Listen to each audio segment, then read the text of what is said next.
Game with the physical intensity of each encounter taking its toll.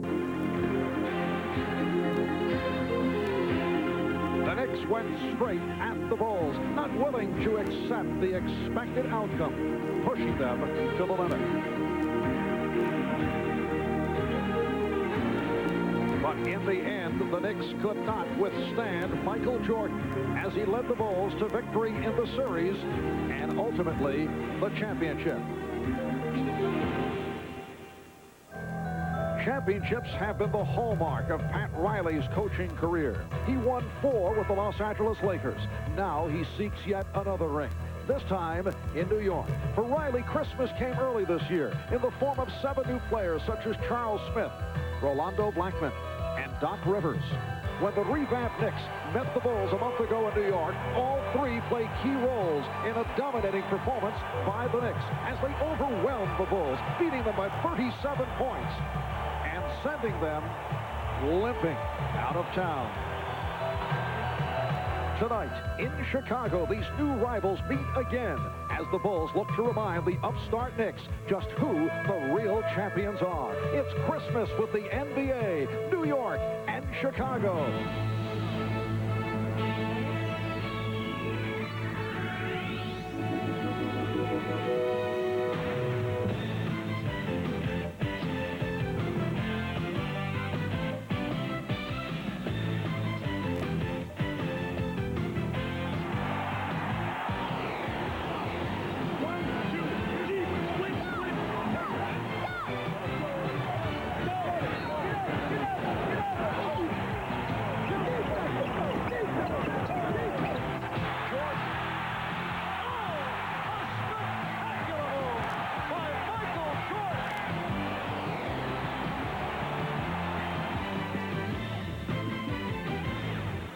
This is the NBA on NBC. Tonight, a special Christmas edition. The New York Knicks versus the Chicago Bulls. Certainly a festive atmosphere in Chicago on Christmas night. It is a bitter cold 28-degree day in the Windy City.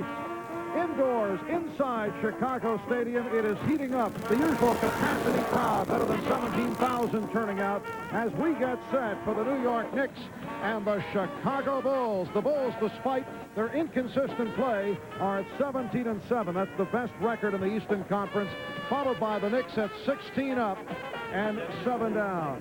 Hi, everybody. I'm Marv Albert, along with the czar of the telestrator, Mike Fratello. We welcome you to the second half of our NBA doubleheader here on NBC. And, Mike, for the New York Knicks, it has been a terrific stretch. They've won 5 in a row, taken 7 of the last 8.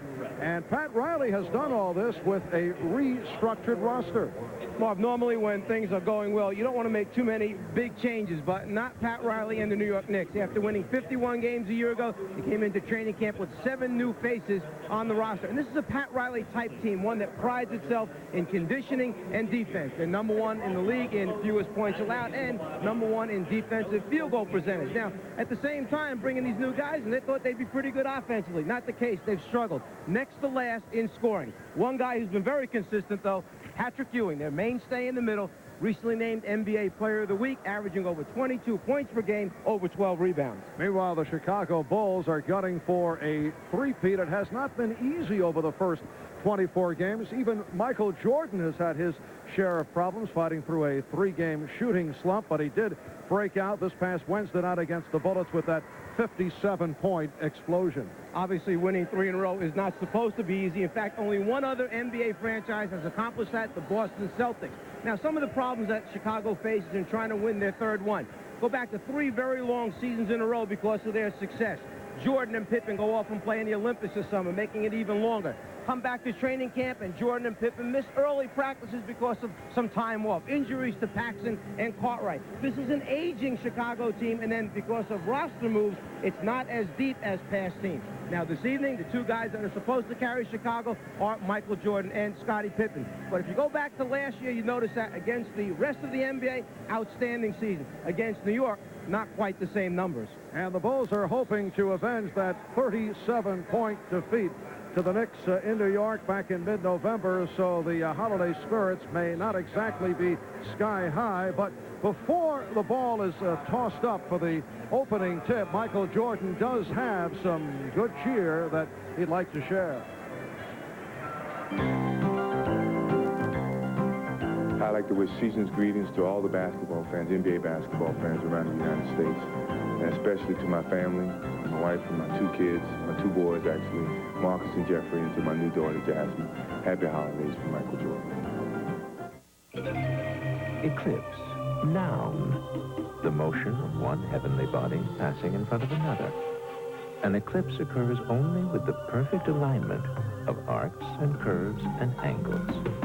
Back in Chicago with the 257th consecutive sellout crowd on hand, the public address voice of the Bulls, Ray Clay, ready to add to the spirit of this gathering with his unique introduction of the starting lineup.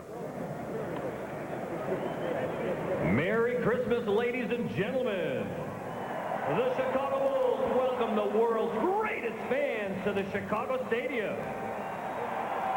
Tonight's Eastern Conference matchup is between the New York Knicks and your Chicago Bulls. And now for tonight's lineup. First for the visiting New York Knicks, at forward from Virginia Union, 6'9", Charles Oakley. A 6'10" forward from Pittsburgh, Charles Smith. At center, 7 foot from Georgetown, Patrick Ewing. At 1 guard from Kansas State, 6'6", Rolando Blackman. At the other guard, 6'4", from Marquette, Glenn Doc Rivers.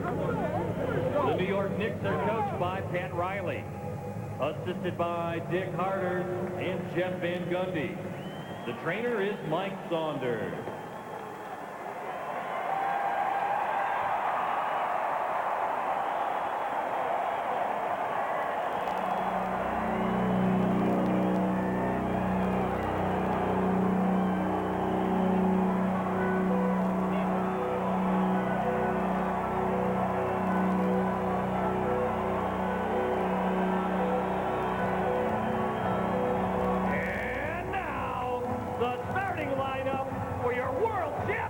Chicago Bulls! And forward from Clemson, 6'10", Horace Grant.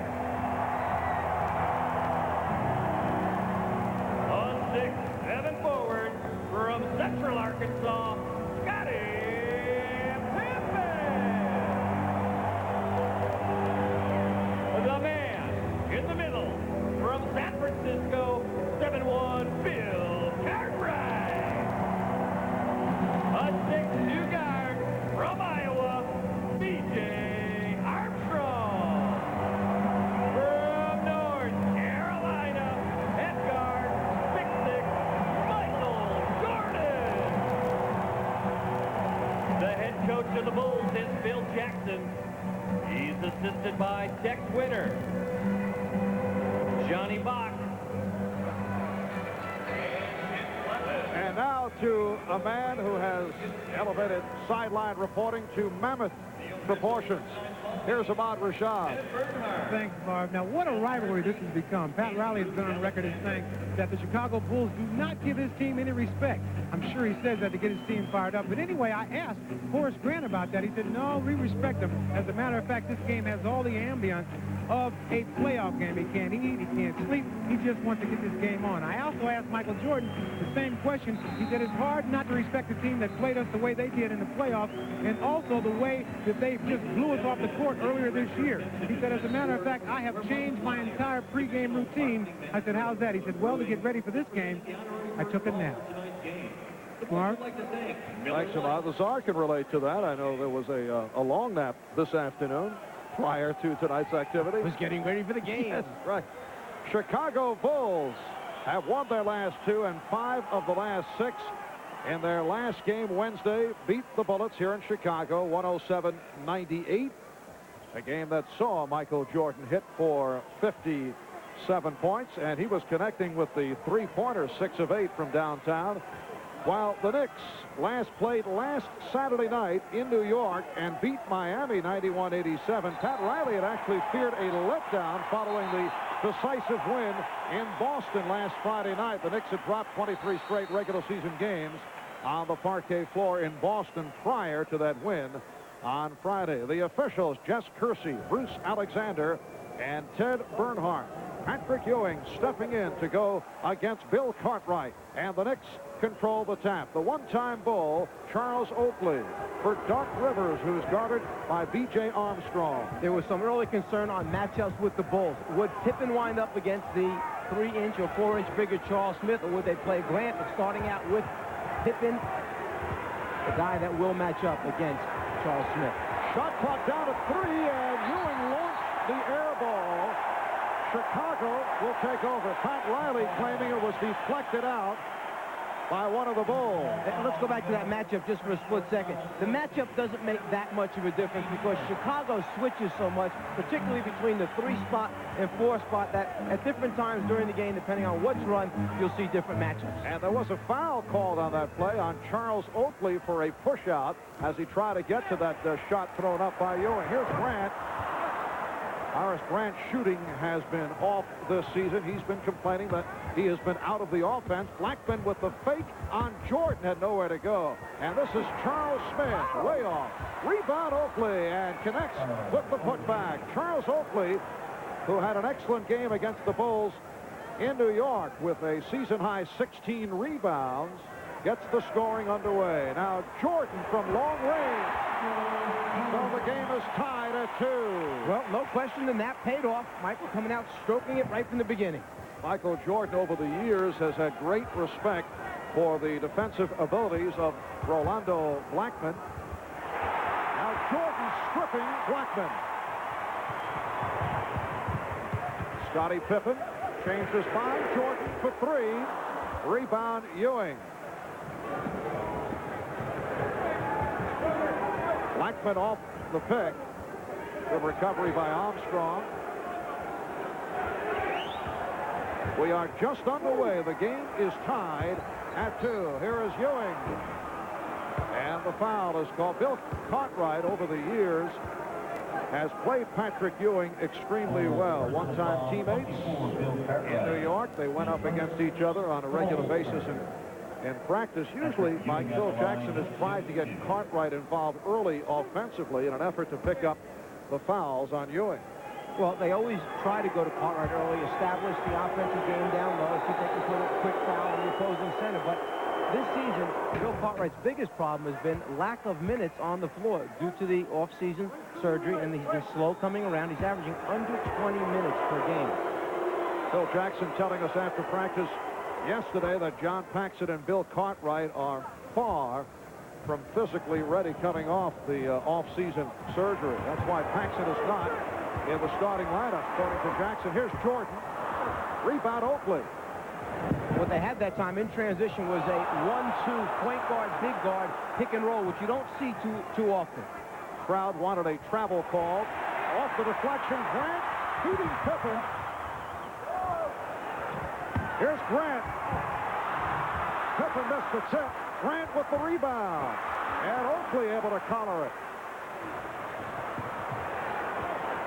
Knicks 4 and the Bulls 2. Charging foul on Smith. Going back to a moment ago, we talked about the sudden pick and roll in transition by Chicago. The 2-guard, Michael Jordan, steps up, sets the screen on the point guard defensively, who's Doc Rivers.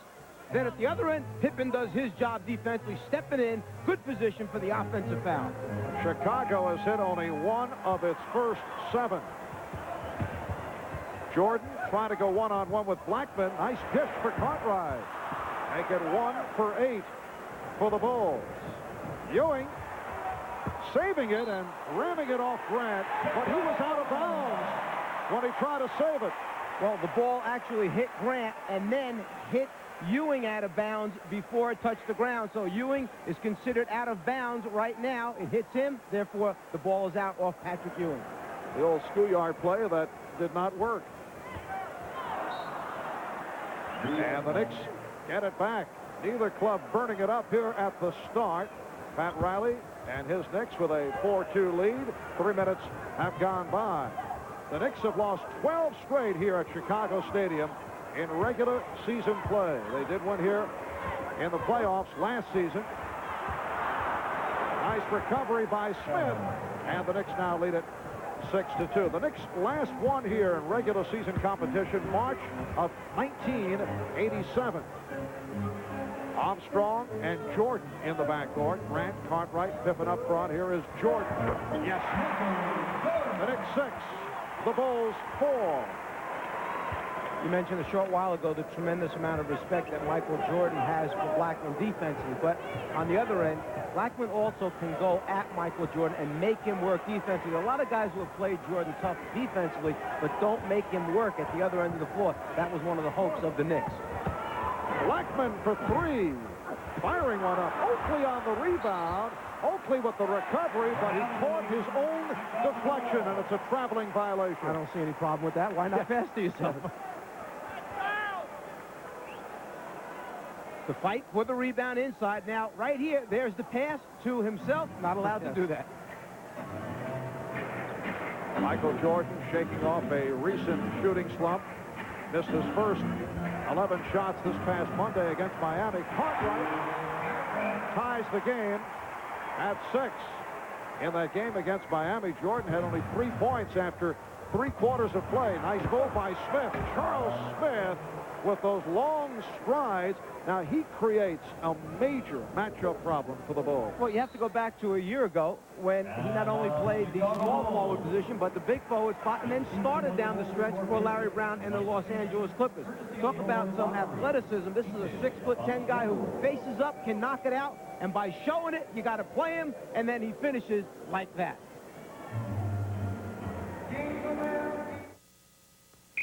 Give me the rock, give me the handles, give me the paint, give me the shoes. You have anything in a Gorilla Slam, sweet.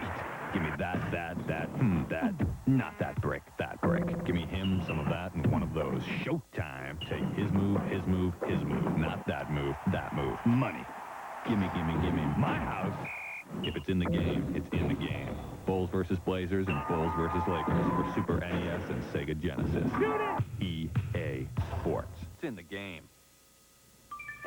Well, Chicago Bulls coach Phil Jackson was telling us yesterday that he believes the Knicks actually foul on every play, and the officials just can't call every foul, so they get away with things.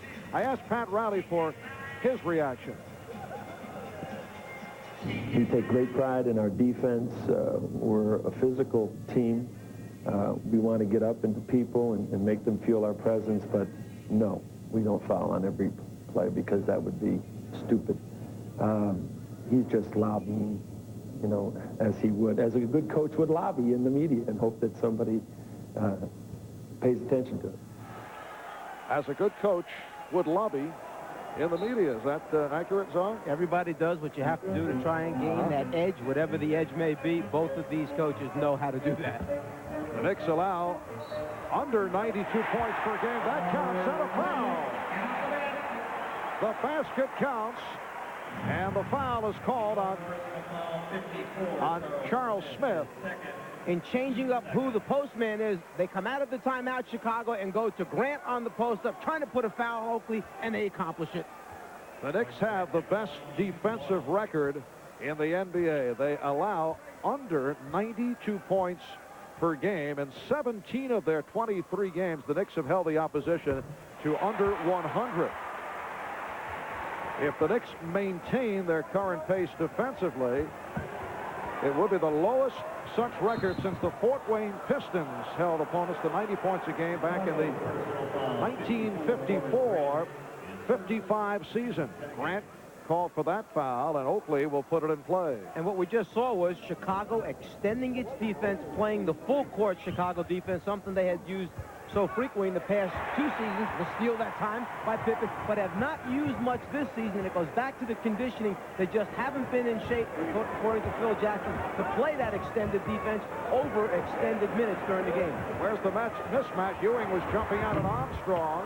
Ewing gets to the boards. Rivers eludes Pippen. Here's Smith. Yes. So the Knicks recapture the lead. Knicks 10 and the Bulls 9. 6.5 remaining in this first quarter. Here's Blackman. Met by Jordan as the Bulls isolate. Jordan swings in and hits. And through the foul. What a move by Michael Jordan. Jordan changed the routine up that time on Blackman, and a little scuffle breaking out on the court, but Michael shows it. You think he's coming back, and instead he winds up coming into the lane. Now, after that play took place, few of the players, a little contact after the whistle, and almost a near scuffle down on the baseline. But it looks like things were settled down quickly. Patrick Ewing involved, as was Horace Grant. Michael Jordan to the line for the first time. On the baseline, after the whistle, a few of the players going after each other, push and shoves, exchange, or just a Christmas greeting, however you want to look at it. It was Oakley and Cartwright as the major principals, and then Ewing and Grant had some words, trying to cool it down. Bill Cartwright, though, laughing it off. It was Bill Cartwright who was acquired in the deal for Charles Oakley. Okay, got that. All right, now we have Jess Kersey over at the scorer's table, and right now we're waiting to see if a technical foul is going to be assessed on either team or both teams. Technical foul. New York Knicks 34, Charles Oakley. They call a double technical. 24, Bill Cartwright.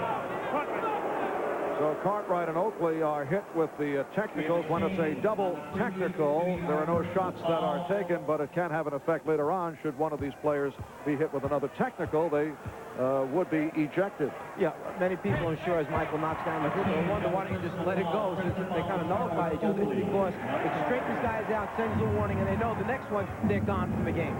Bulls 12, Knicks 10. Pressure by Jordan, bothering Blackman. But Jordan is called for a foul, and he is upset. And well, he should be, because that time Blackman just was struggling. There was no way he was going to get away from Michael Jordan. We saw in the NBA Championship Series last year, when he wants to get after the basketball, he's as good as anyone playing people off the dribble. That time, Michael wanted the 10-second violation. Rivers drawing the double team. Anthony Mason has come on for the first time. Mason for Oakley.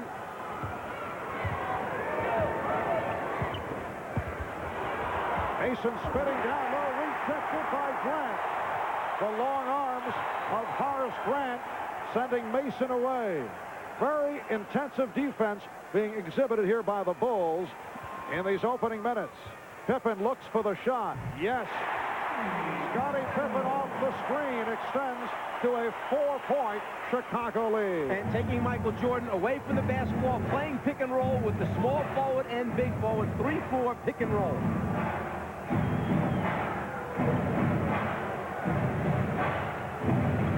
Rivers with the step. And apparently, Jess Kersey with the call. Rivers arguing the call, but he thought it would be called against him. It's on Armstrong. But when you have people that can change shots or block shots, you know that it's going to help lead you to some easy scores, and there, Grant with the block on Mason enables the Bulls to take off. As we mentioned, the Knicks #1 defensively, allowing only 91.6 points per game.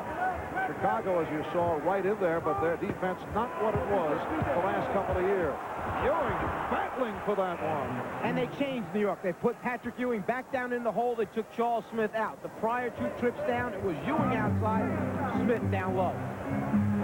Cartwright rebounded by Mason.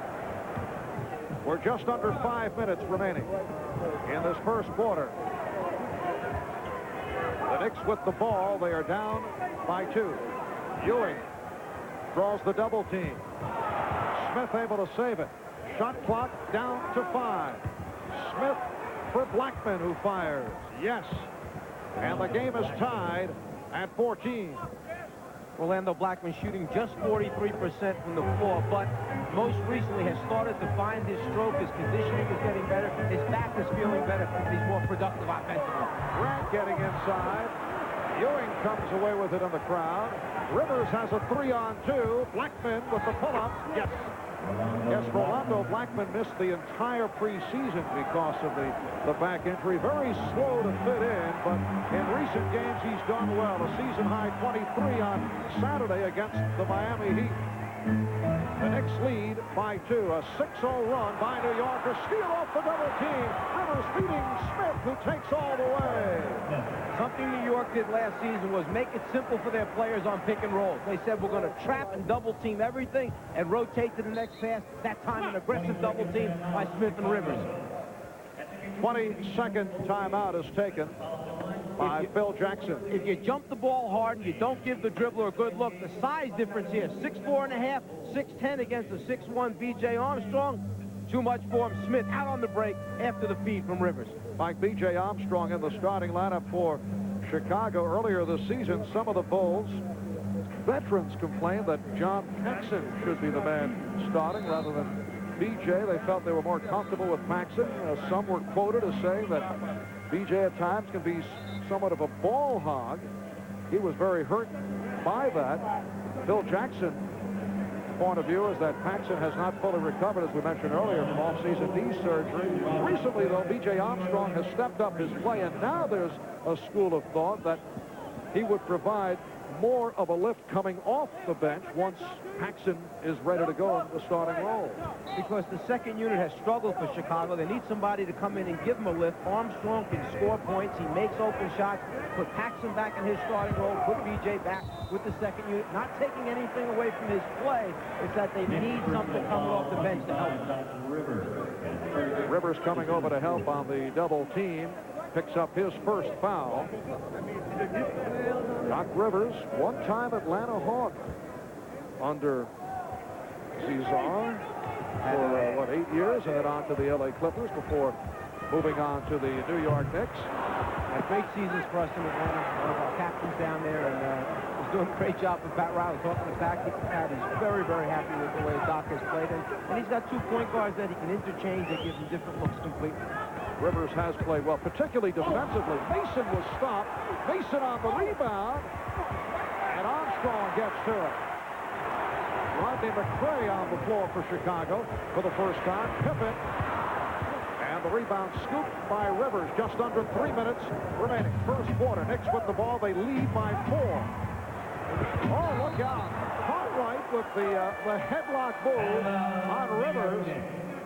Jess Kersey blowing the whistle, and the foul is on Cartwright. Well, one of the things Doc Rivers can do is rebound as a guard, and that big body of Bill Cartwright, as he got his hands on it, it was clean, but it was the body that initiated the contact. Timeout taken by the Knicks. We'll be back in a moment. Michael Jordan to this point, 3 of 6 for 7 points. NBA's most valuable player the last 2 years. Last year averaged 34 a game. This season at 32.2, leading the NBA. Dominique Wilkins at 27 and change. Same for Chris Mullin. Dominique, though, will be out 2 to 4 weeks with that fractured finger. Michael Jordan gunning for 7 in a row, which would be a remarkable feat, matching Wilt Chamberlain, who did it from 1960 through 66. Michael Jordan last year winning his 6th straight scoring crown. Doc Rivers to the free throw line with the Bulls over the foul limit. He has now hit 12 of his last 13, although he has not spent much time at the free throw line. Well, when he comes in the beginning of the game, he's trying to get other players involved in the game rather than going to the basket himself. The Knicks have had problems scoring points. And then at the end of the game, so much of the time it is Greg Anthony who's out there, not Doc Rivers. Knicks on a 10-0 run. Will Perdue has replaced Bill Cartwright. Jordan comes up short. Mason with the rebound. John Starks on the floor for the first time. Entry pass for Ewing over Perdue. Rebound Perdue. 2:25 remaining in this opening quarter. Jordan with the head fake, beating Starks, lost the handle. Starks open. Yes. Doc Rivers spotting the open man, and the Knicks now lead by 8. They've scored the last 12 points. Pat Riley has such tremendous flexibility with this basketball team. Now going with Blackman as a small forward. It enables Starks to come in, get warmed up, and then he can substitute in the backcourt. Michael Jordan with 9 points.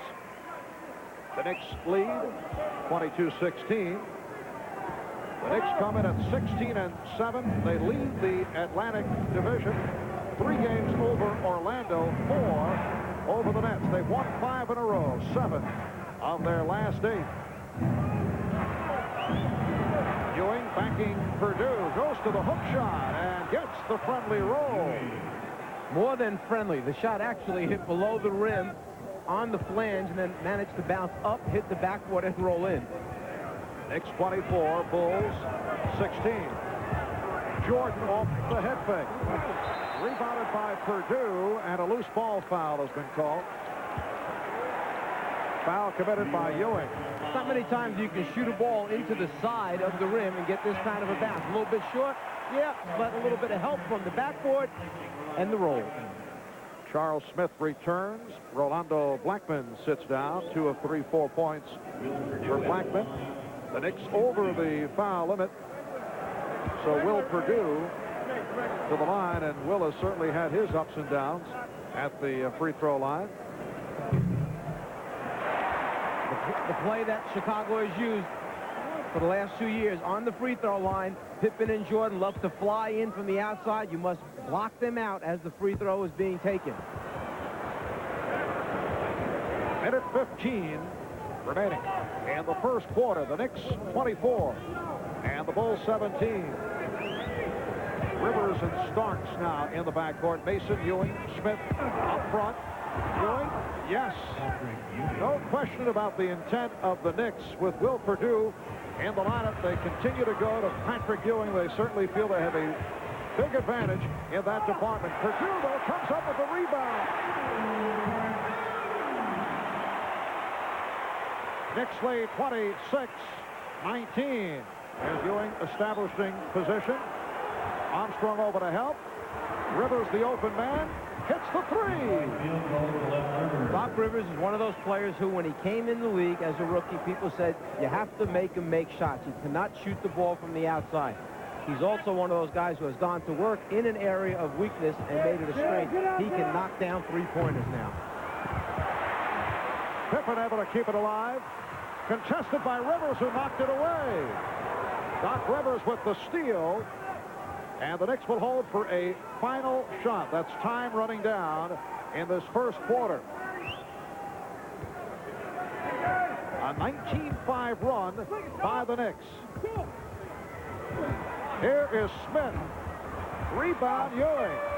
And time runs out. But a good finish here in the first quarter by the New York Knicks. So after one, Patrick Ewing, 3 of 6, 8 points. Michael Jordan, 4 of 11 for 9. It's the Knicks 29. The Bulls 19.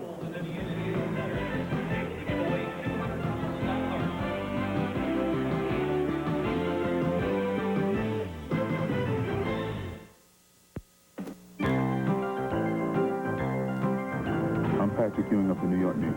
I'd like to wish everyone a Merry Christmas and a Happy New Year. Ahmad Rashad here at Chicago Stadium, and seeing that it is Christmas, I thought you would want to know what some of these players got for Christmas. Now, most of the players who have children said they got the normal dad things, socks, pajamas, and weird ties. I talked to Greg Anthony. He said he got a trip to Chicago for Christmas. Will Purdue got an aquarium. Now, what do you think that Michael Jordan would get for Christmas, seeing that he has everything else? Well, his wife presented him with a beautiful baby girl, Jasmine McCray Jordan.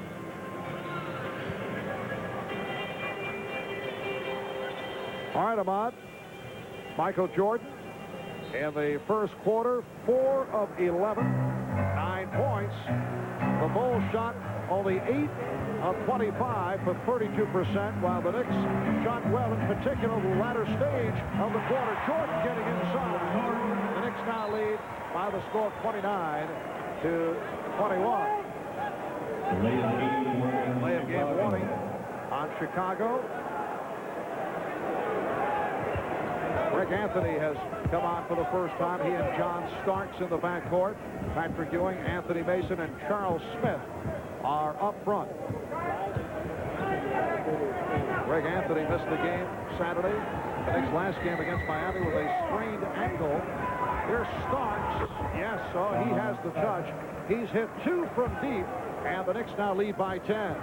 So you see the contrasting styles. Michael Jordan takes Starks down low, posts him up, then Starks takes Jordan outside for the jumper. Pippen. Scottie Pippen with his second field goal. He has 4. The Knicks 31, and the Bulls 23. Second of 4 meetings between these two clubs this season. Back in November at Madison Square Garden, Knicks beat the Bulls as Ewing is able to drill it home. 112-75, a 37-point differential. Pippen in a crowd, and he is fouled by Ewing. For Ewing, that is a second. Charles Smith raising his hand, looking to draw the foul. That would have been number 3 on Smith, but it is Ewing. Called for the personal. And it's an area where New York once again tried to protect itself, knowing that there were times when Ewing would be in foul trouble. They went out and signed Herb Williams, a free agent, to back up Patrick Ewing, and Williams has played very well for New York. And here comes Herb Williams. John Paxson checking in. There's Herb Williams, 12-year NBA veteran, signed as a free agent, and he has been an important player, giving the Knicks quality minutes at backup center, a commodity the Knicks have lacked over the years. Herb Williams spent 7.5 years with Indiana and then on to Dallas for 3.5 seasons. McCray got a piece of it. Well, we hope our viewers enjoyed our Olympic Christmas special, which preceded this game on most of these stations. And let's see what the call is here. A foul on B.J. Armstrong. Our special bringing back some terrific memories of the games in Barcelona this past summer. A program that those in the Rockies and on the West Coast will see after our NBA game tonight, so we hope you stay with us. I thought the Czar and the Dream Team was just a perfect match in Barcelona. Fit right in with that crowd. It's going to be a long year. I can tell already. Minute and a half gone by in the second quarter. The Knicks with a 9-point lead. Mason from Smith, followed up. Purdue got a piece of it. Starks on the reverse, yes, and it counts. And when John Starks came up with the basketball, there were just 5 seconds remaining on the 24-second clock. He knew he had to somehow get the ball on the rim, make contact. It's the extra effort. There's the dive cut by Mason, the nice pass by Smith, but the extra effort here by Starks, not only to get the ball, but then get up and convert that shot. Terrific. Rodney McCray on the personal. Will Purdue hears it from the crowd as he departs. Scott Williams has checked in. And Corey Williams, a rookie out of Oklahoma State, has come on for Chicago for the first time. Corey Williams handling the ball against Greg Anthony, so Michael Jordan getting a rest. Biggest lead of the night. Knicks lead by 12. They double up on Pippen. Scott Williams, who in the past has played well off the bench against the Knicks. And Bruce Alexander indicating a hacking foul on John Starks. Well, a few moments ago, Bruce Alexander called the hand check foul against Chicago. So this time, as soon as there was a little bit of hand checking by New York, the whistle goes off to even it up. This is the second part of our NBA doubleheader here at Christmas special. That counts. And the foul. Pippen will go to the line, seeking a three-point play. Foul on Smith. With Jordan sitting down, the program gets run through Scottie Pippen, and you can see the determination. Obviously, this team has talked prior to the game about the physicalness. When you take it to the basket, they're going to close the path down. You must keep your concentration. Three-point play for Pippen. The official score indicating a correction on that Smith foul. That was his second, not his third. Last touch by McCray. Good hustle by Rodney McCray.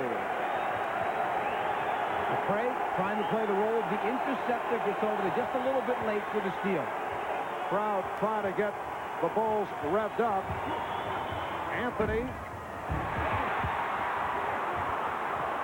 Smith off the steal, rejected. Smith again. Charles Smith hanging in tough. His 5th field goal. He has 10. The Knicks lead 38-27. Knicks killing the Bulls off the boards. And Smith with another. Nick rebound. Well, when you're able to substitute and bring in a Herb Williams and a Mason, 2 big bodies, both of whom can rebound, one who really blocks shots well, and Herb Williams, you don't give up a whole lot. Herb Williams with a beautiful spin. He had Scott Williams going the other way. Yes, the Knicks very deep off the bench. That has been a major strength over the first 23 games. The Bulls call for time. Welcome back to Chicago, where the Bulls trail the Knicks 40-27. Bulls at 17-7, but to this point they have not been overly impressive. They have had their share of problems. We talked with Phil Jackson about that and asked what is wrong with the Chicago Bulls. We're not as deep. We're not as consistent. We don't have the same intensity night in and night out for an effort, a given effort. We will play 5 minutes hard or 8 minutes hard, but we can't play through a quarter or finish a quarter well right now. We're not completing the effort. So we're still limited to the amount of real hard effort we can give due to a number of problems. I think some of them are physical, some of them are emotional and mental. You know, when you look at the roster changes they made as Michael Jordan knocks down a jumper, they lost Livingston, Bobby Hansen, and Hodges. That group gave him energy, gave him toughness, gave him a little bit something special. Replaced him with McCray, the rookie Williams, and Trent Tucker. They've lost something there. Cliff Livingston is currently playing in Greece. Here's Starks from three-point range. And it carries out of bounds. Wait a moment. No, foul is called. Loose ball foul on Anthony Mason.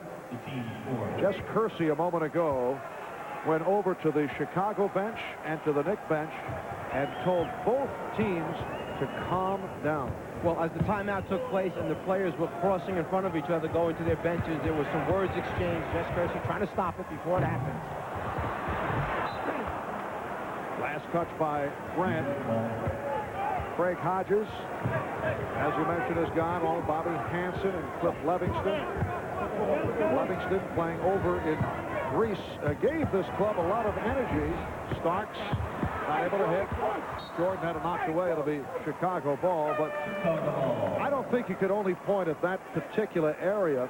Phil Jackson has also made the point that the extra play in the Olympics on the part of Michael Jordan and Scottie Pippen extending the season may have had something to do with the slow start.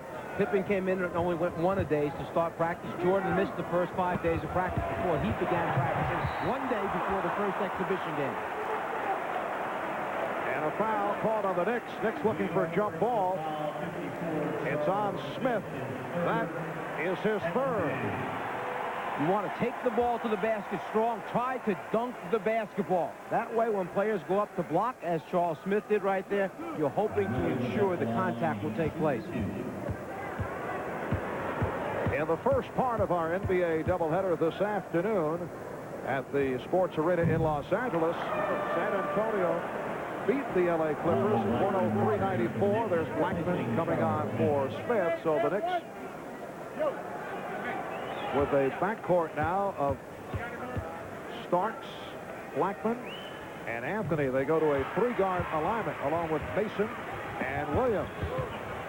Sean Elliott led San Antonio with 32 as new coach John Lucas went 2-0 for the season. Anthony Mason handles the ball so well for a big man. Knicks able to beat the Chicago trap. Blackman, yes! Say, why would you have Anthony Mason bringing the ball up the court? Because he used to be a point guard as he was working his way up through the high school systems and college, and he handles the ball extremely well. It takes the pressure off the New York backcourt. Now the Knicks showing some pressures. They double up. Paxson open. Jordan for three. Anthony hustles it down. Williams on the recovery. And the Bulls can regroup. Knicks lead by 12. 5 minutes into the second quarter. Marv Albert with Mike Fratello, Ahmad Rashad. Here's Paxson. He's been off. And the Knicks on the run. Anthony has Starks on the far side, but the Bulls got back. Williams sets the pick. Nice ball movement. Blackman finishes it off. 14-point lead, the biggest of the game. Rolando Blackman, 4 out of 5. He has 8 points. You see all the small things in the execution of New York. The ball fakes, one dribble, improve the position, and the spacing on the court offensively. Here's McCray. It will count, and a foul. Phil Jackson telling us yesterday that Rodney McCray just has not asserted himself offensively. And there are reasons. When you look at Rodney McCray, you said this is a much larger, bigger Rodney McCray. He's trying to get himself into the proper shape.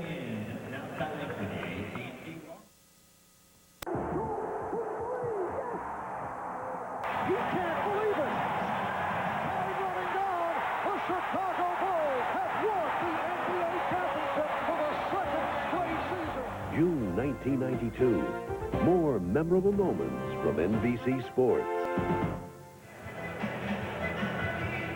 That memorable moment with Michael Jordan, just the start of a series of flashbacks that will bring your way as we take a look back at a great year. On the subject of memorable moments, there should be many at the NBA All-Star Game coming up in Salt Lake City. The Miller Genuine Draft NBA All-Star balloting is underway. This program giving fans a chance to pick their starters for the 43rd Annual All-Star Game in Salt Lake City. Here's a sample ballot.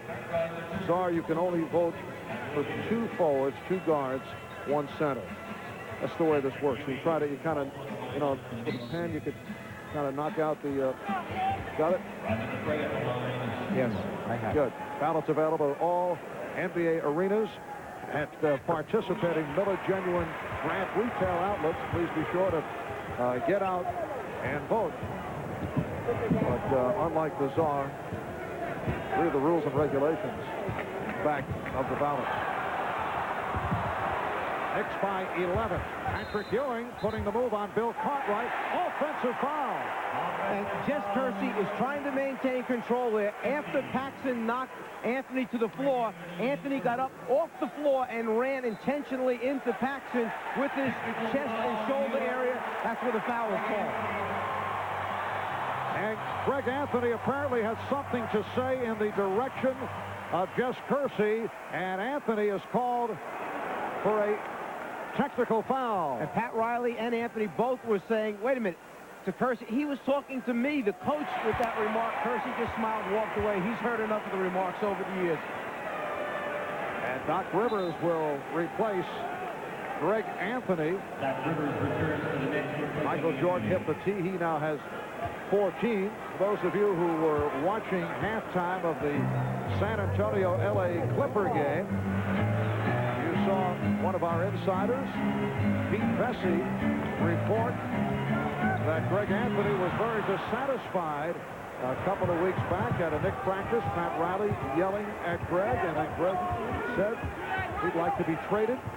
Riley said, why don't you think that over a bit? Came back the next day. Anthony said he'd like to be traded. This is ironic because for a good portion of last season, Mason is blocked. The Knicks were trying to trade Anthony. Here's Blackman. The horn went off. Wait a moment. Apparently the ball was knocked out of bounds.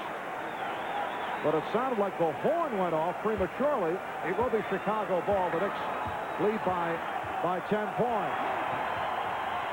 Greg Anthony, the subject of much focus in the New York area because of the poor shot selection at times, and Pat Riley has tried to change his game a bit, although he's played very well recently. Ewing handling that air ball, and back comes Starks. Well, I talked to Greg Anthony prior to the game as Stark tees it up for a 3. And Mason is fouled. And speaking with with Anthony prior to the game, I asked him about the incident. He said, yes, Riley did get on him. He said, I deserved it. I wasn't practicing hard. Do I want to leave New York? No. I'm a little frustrated with my minutes, but I do know that I am the point guard of the future for them. I want to be in New York. That incident is over in the past. I know that Pat Riley has tried to get Greg Anthony thinking like a point guard. At times, he is too shot conscious, and he's wanted Greg Anthony to get back to the things that made him so valuable last year, such as strong defense and setting his teammates up, not looking at the shot. Earlier this year, Riley may have turned the season around with a sweeping message. Some 9 games into the season, he benched Anthony, Starks, and Mason. Made it clear that he respected their physical talents, but he did not appreciate their loss of control of their emotions, which we may have seen just a moment ago by Anthony. He was particularly upset, though, about the trash talking that would go on. Ewing able to hold on. Crowd looking for a foul, and here comes Mason. Since that benching, all 3 have played very well.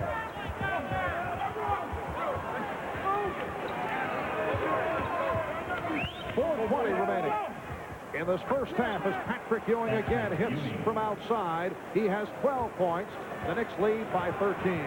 Seems so simple. You had about 10 different things take place on the left side of the floor for New York. They just decided to reverse the ball over to Ewing's side, throw it in the hole, and then Ewing sticks it in the basket.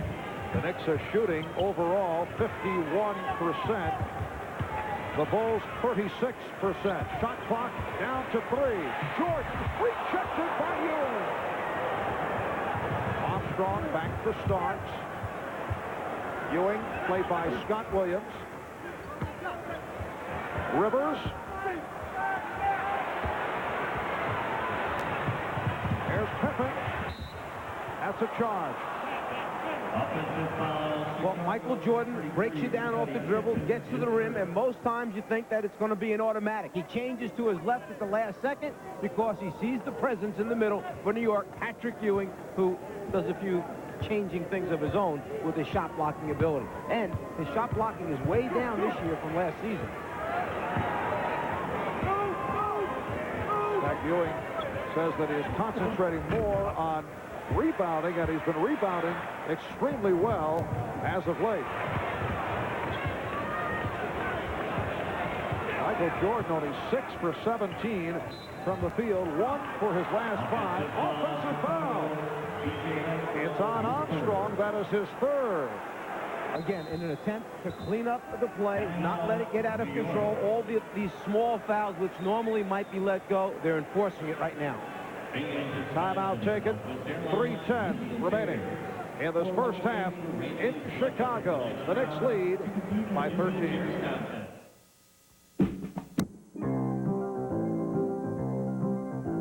Hi, I'm Alonzo Mourning of the Charlotte Hornets, and I'd like to wish everyone out there a Merry Christmas and a Happy New Year. Alonzo Mourning, one of the talented rookies, making his presence felt this season in the NBA. Hi, everybody. I'm Hannah Storm, here to tell you that coming up at halftime in just a few moments, we'll hear again from Mourning, also from Shaquille O'Neal and others, as we feature the NBA rookie class of 1992. That's coming up in just a few minutes at halftime, but now let's get back down to Marvin Mike.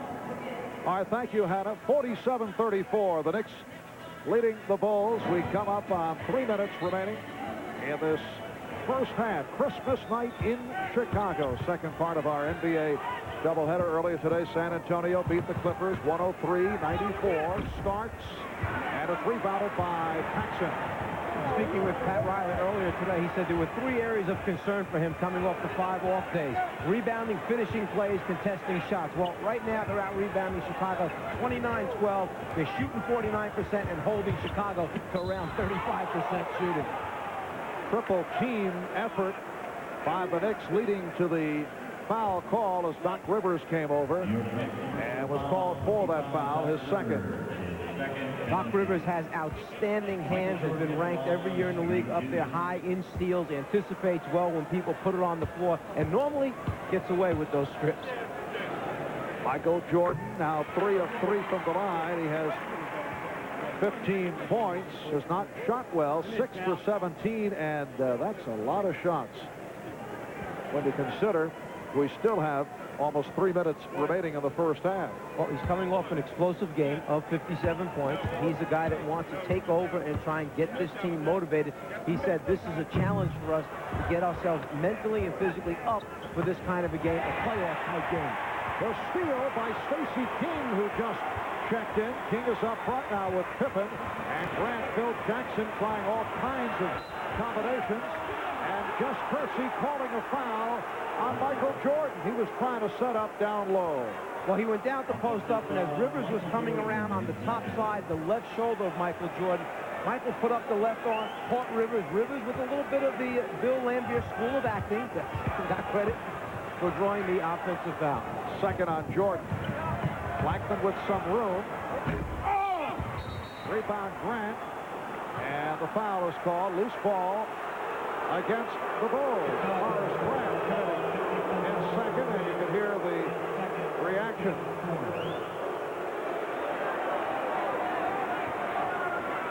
Fourth team foul on Chicago. Knicks are over the limit. 2:20 remaining in this first half. Blackman. Knicks only one of the last 8 before that field goal by Blackman. Rolando has 10. The Knicks by 14. Well, their execution was so good that time. The screening so good. Rolando Blackman had a wide open look like shooting a free throw that time. King around Starks. Pretty move by Stacey King, eluding Patrick Ewing. Knicks 49, the Bulls 37. Offensive foul. It's a charge on Rivers. That is 3 on Rivers. So Doc Rivers tried to split that pick and roll situation, tried to get through the opening before he actually got to the screen. There he sees it. There he uses his left arm to clear Paxson out of the way. 3 apiece on Charles Smith and Doc Rivers. B.J. Armstrong has 3. Here's Jordan. And the rebound handled by Starks. Whipping by Pippen. And then pulling up. Crowd looking for the travel. King getting the hand on it, deflects it out. Good play by Stacey King. And I think Phil Jackson has come with Stacey King and trying to get another scorer out there on the floor. He's a low post threat. They can throw the ball to him down low, perhaps put another foul on Ewing. 1:19 remaining in this first half. Greg Anthony checking back in. Well, tomorrow here on NBC, starting with NFL Live, a close-up study of Washington Redskins head coach Joe Gibbs, a man who is obsessed by preparation. Like on several occasions, something you can relate to. He'd work late into the night, sleep over at the training camp, and be ready for practice following morning. O.J. with a look behind the scenes at Joe Gibbs, Bob Costas, O.J. Simpson, Will McDonough on NFL Live at 3:30 Eastern Time, and then the Washington Redskins and the Los Angeles Raiders.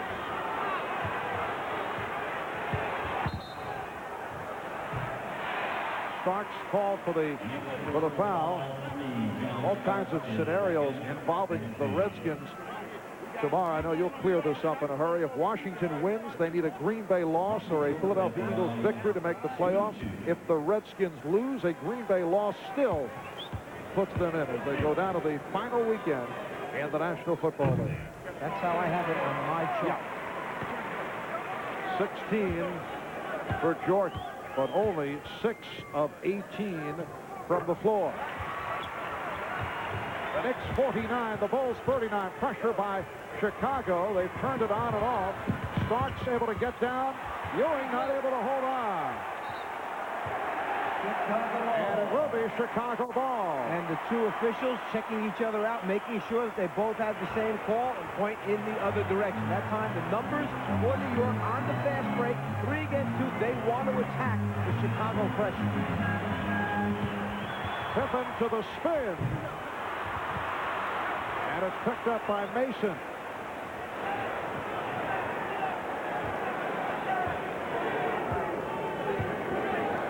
Bulls shooting only 35% for the half. Anthony working the clock down. Anthony on the penetration was stopped. Mason recovers. It'll be Nick Ball. Knocked out of bounds by Chicago. 4 seconds remaining in this first half, and the Knicks have 2 on the 24. A timeout has been called. as we've been watching Chicago operate at the offensive end of the floor. For the past 2 seasons, we associate Chicago with the passing, the cutting, the backdoor plays, the movement without the basketball. But the league catches up to you. New York in particular, who slows you down by holding, grabbing, takeaway cuts, has forced Chicago into a lot of one-on-one. So many of their shot attempts tonight have come as a result of the player trying to make it happen on his own, either Michael Jordan, Scottie Pippen, or whoever else.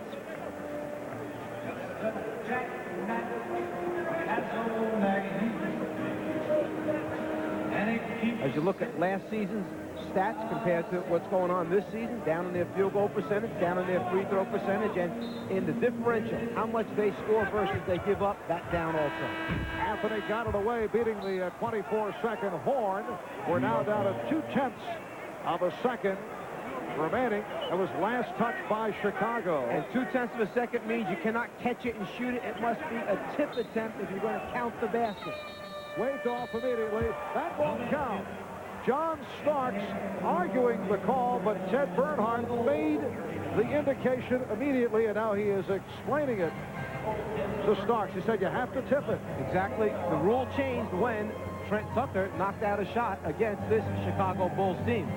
Well, coming up next, with the Knicks 10 points over Chicago at halftime. It's the Prudential Halftime Report with Hannah Storm. She'll have highlights of this afternoon's game between San Antonio and the LA Clippers, as well as a look at this season's excellent crop of rookies in the NBA. By the Prudential. In a changing world, one thing remains rock solid. The Prudential. Welcome back to Chicago Stadium, where the visiting New York Knicks lead the Chicago Bulls by a score at the half of 49-39. Hi, everybody, and Merry Christmas. On this Christmas Day, 1992, there was one other NBA game played earlier in the day at the Sports Arena in Los Angeles, seen right here on NBC. The San Antonio Spurs visiting their former head coach, Larry Brown, and the LA Clippers, but it was the NBA's newest head coach who had the upper hand in this one. John Lucas has the Spurs playing inspired basketball, and San Antonio came out blazing, leading by as much as 25 points in the first half. On the transition, Sean Elliott with a jumper. He scored 15 of his game-high 32 in the first quarter. But then the Clippers fought back in the third. John Williams with the three-pointer to bring his team within 2, but it was all San Antonio. And Mr. Robinson down the stretch. David Robinson scoring 16 of his 21 points in the second half before he fouled out with a little over 2 minutes left. The final 103-94 as the Spurs go to 2-0 under John Lucas, who was hired a week ago today. For several NBA teams this Christmas, Santa came quite early, way back in June at the NBA draft. And coming up next on our Prudential Halftime Report, we'll be checking in with this year's talented crop of rookies right after these words.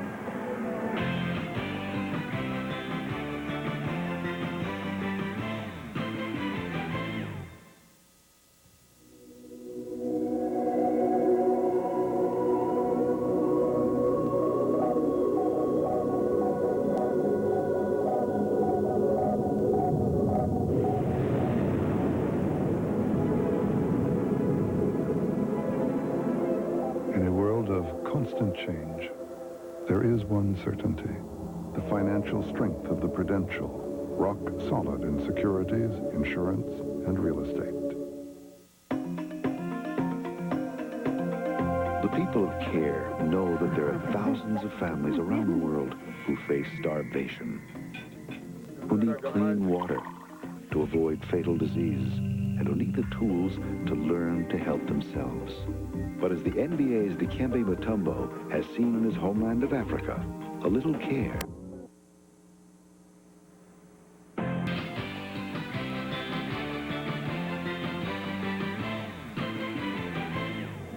Welcome back to Chicago Stadium, where Michael Jordan first began dazzling crowds as an NBA rookie back in 1984. His class was a great one. It included the likes of Hakeem Olajuwon, Charles Barkley, and John Stockton. But this year's NBA rookie crop could have just as big an impact on the NBA as that class of '84.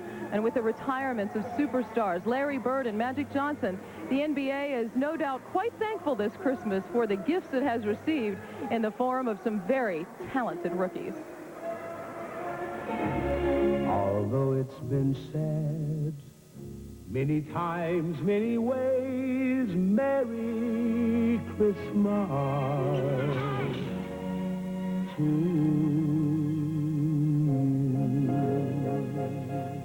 Y'all ready for this? The NBA rookie class is led by a player known simply as Shaq. Shaquille O'Neal is already an NBA force. Averaging 22 points per game, he's second in the league in rebounds and blocks. I consider myself a new breed, and I think there's, maybe 3 or 4 in the NBA. Myself, Robinson, Daugherty, Akeem, and Patrick. And I'm 7 foot, 300 pounds, but I'm able to run the floor.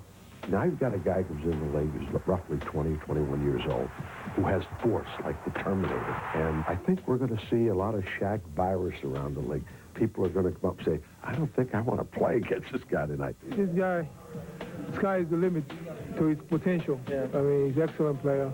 He's a true big man. No man has come in with the kind of fanfare this guy has just since Kareem. And I think that he's worthy of it. I think he's worthy of it because he's a complete basketball player. The Charlotte Hornets select Alonzo Mourning from Georgetown University.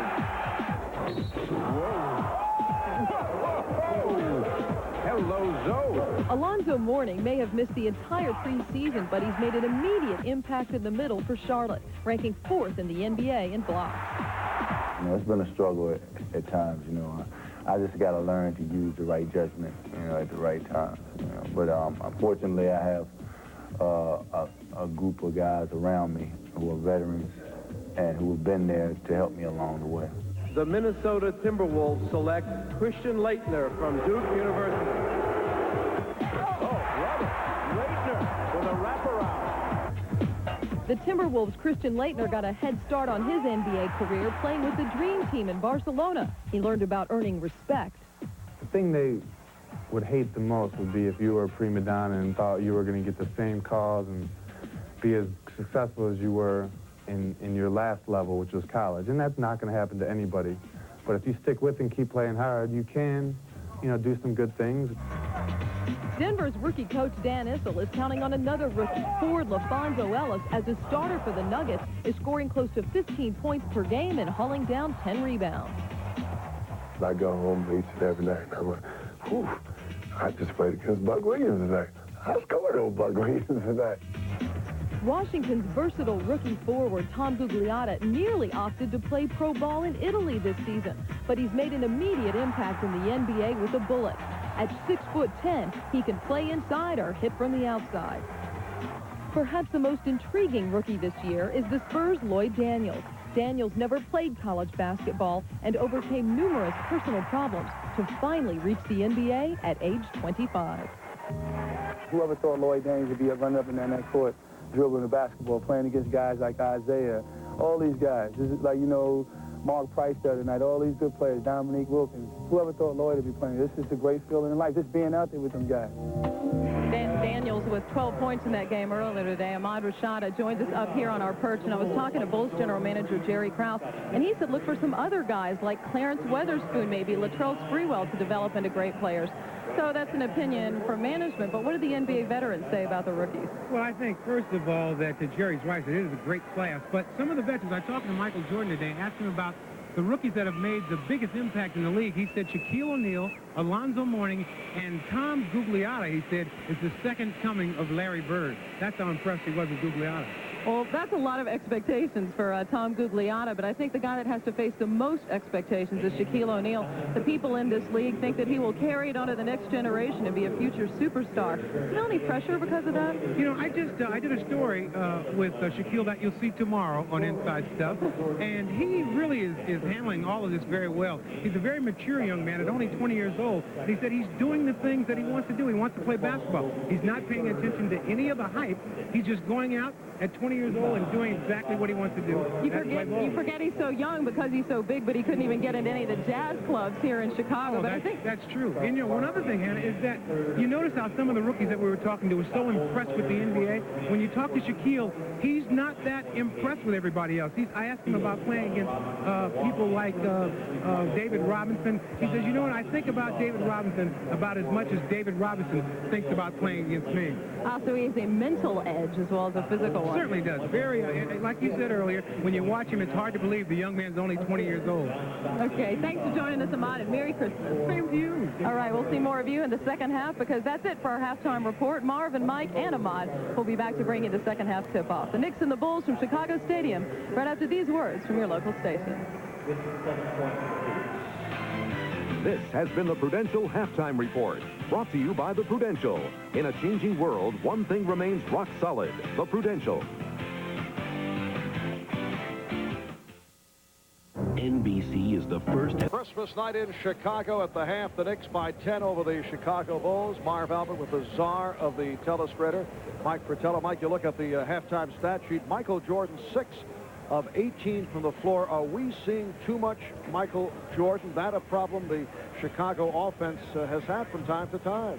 Overall, Chicago has taken 40 shot attempts in the first half, by Jordan taking 18 of those. That's 45% of the Chicago offense. Now, if you go back to the first game, okay, 4 out of 20, and now add this one, he is 10 out of 38, 26% in the last 6 quarters shooting against New York. Let's take a look at some of the close-up statistics. The Knicks 21 of 46 overall from the field, 46%. The Bulls only 14 of 40 for 35%. Jordan 6 of 18. He was 4 of 20 in the earlier game in New York. Off the boards, it has been all Knicks. And the Knicks in that big rebound advantage there of 32 to 14, 10 of those offensive rebounds, second shot opportunity, so they may not be shooting that well the first time around, but getting it back again, getting another attempt. The Knicks 49, the Chicago Bulls 39. We'll be back with the third quarter in a moment. Chicago on a 20-degree night. Merry Christmas and a happy Hanukkah from all of us at NBC Sports. Patrick Ewing leading the way for the Knicks in the first half with 12 points. Charles Smith, Rolando Blackman each have 10. Michael Jordan with 17, but 6 of 18 shooting. Scottie Pippen attempting only 6 shots at 3 of 6. Jordan, incidentally, has missed his last 5 field goals. We mentioned at the start with the Bulls coming out very aggressively, and although many people don't realize it, the Chicago Bulls' success predicated the past 2 years on their strong defensive play. You know, the casual fan may see Michael Jordan, Scottie Pippen putting up big numbers, but they have been considered as the top defensive team of the NBA, and as Phil Jackson told us yesterday, they really haven't been able to go with much pressure this season because they could not use it much during training camp. And I would think, Mike, in this first half, we saw about as much as the Bulls have used at any time this season. You're exactly right. I checked with Johnny Bach, the assistant coach of Chicago, at halftime. He said, without question, it's the most that we've pressed. And interesting, it's the third game in 5 days, so you're concerned about the fatigue factor there also for them. In the second half, they want to back off the pressure. They feel that New York is getting too many easy opportunities after they try and attack the press and then get to the rim. On the other hand, the Knicks have had a long rest. They have not played since last Saturday night, but that can work both ways sometimes. And usually the script or the end of the script is supplied depending on what the result is. As Jordan draws the foul, the Knicks come out with the long layoff and play well, and when people say, well, they had all this rest, they come out and lose, people will say, hey, they weren't sharp because they haven't been playing, so you just never know. In talking to Pat Riley about this, in the 5 days that they had off, he gave them the first 2 days off, and he felt they had terrific practices the next 3 days. Very hard practices, extended practices. He got a lot of work done, but he said that's not the same as playing in game conditions. The Knicks 49, Bulls 41, and here's the pressure again by Chicago. Smith in trouble. Ball was knocked away, recovered by Blackman, and he gets it down, avoiding the 10-second violation. But Oakley's pass off the mark. And that's what they want. Cause a little bit of havoc. In the first half, New York had 11 turnovers to only 7 to Chicago, but New York pounded them on the glass to get the ball back. 10 offensive rebounds. Chicago comes out that time with excellent pressure. Jordan putting the moves on Blackman. Yes. So here are the Bulls, although they have not played well, within 6 points and pressure on Rivers. Grant with the steal.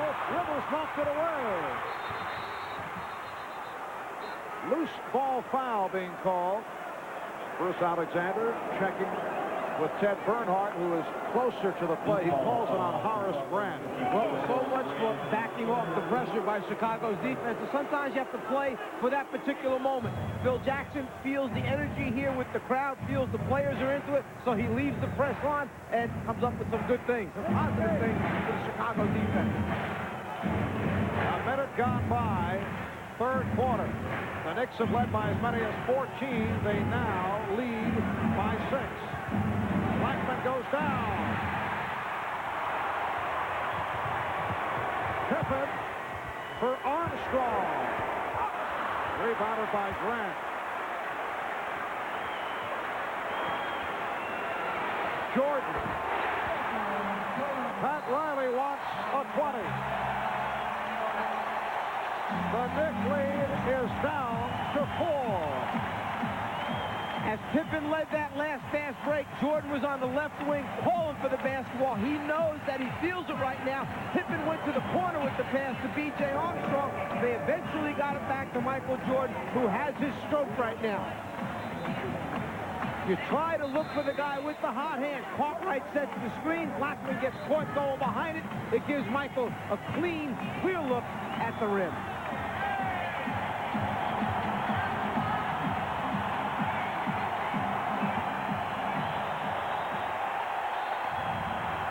Again, pressure by Chicago, and Smith took his eye off that pass. The Knicks have been rattled by the Chicago pressure. 4 possessions, 4 turnovers. Jordan, 23 points. The rest of the Bulls have 22. The Knicks lead by 4. Jordan guarded by Blackman. Jordan. Yes. And Michael back to psyching himself. Had a little conversation with himself at midcourt. It's a 2-point Knick lead. An 8-0 run by the Bulls. All Jordan. Here comes Pippen. And that was Jordan trying to come from behind Ewing's head to get the swipe. And Pippen ties the game at 4.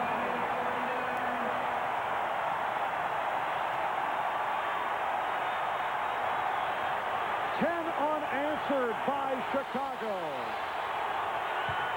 Ewing lost it. But he stepped out, and it will be Chicago possession. Well, Chicago closed the trap so hard on Doc Rivers that time, he didn't have a chance to look across the floor at the other side. Jordan feels it, elevates, knocks it down, and then he knows it, so he talks to himself a little bit to let himself know that I'm back, I'm ready. And Pat Riley getting set to insert Anthony and Starks. The foul called on Chicago. Michael Jordan in a conversation with the official, Bruce Alexander. No official word on the call. Well, the call is that left hand grabs Blackman's elbow as Jordan turns the corner. That's the offensive foul call. It's on Pippen. They call it on Pippen, his second.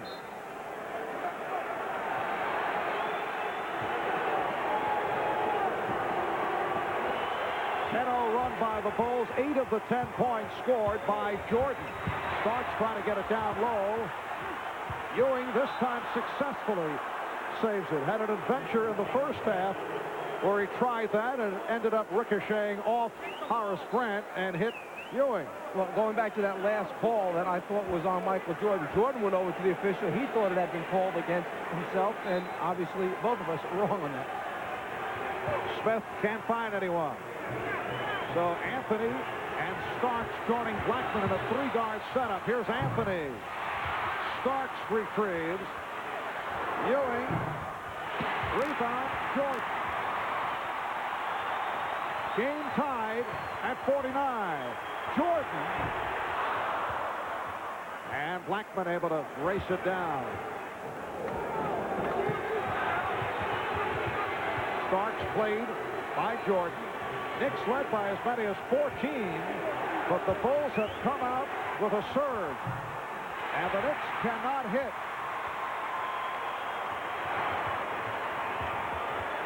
Michael Jordan.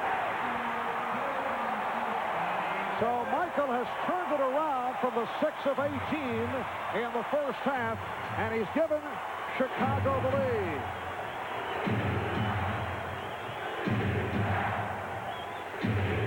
Chant of defense from the crowd.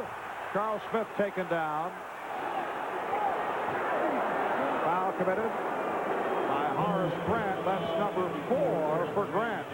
In the post, Grant pulls him back down. Charles Smith goes to the ground. Smith establishing the real good, strong post-up position. Grant knew he got caught too deep, commits the foul. Anthony Mason is back. Charles Smith sitting down.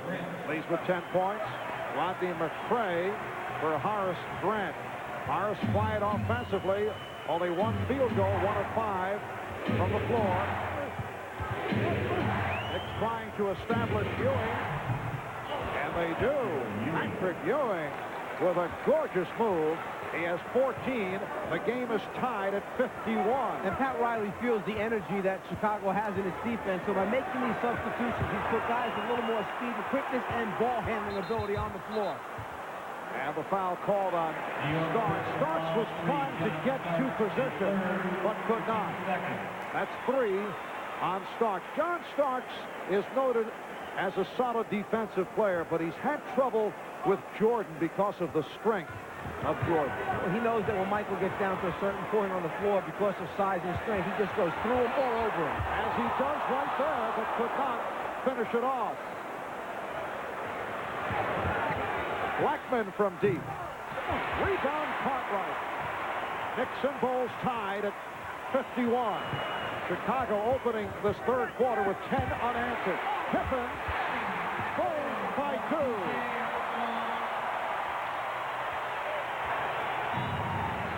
Scottie Pippen has 12 points.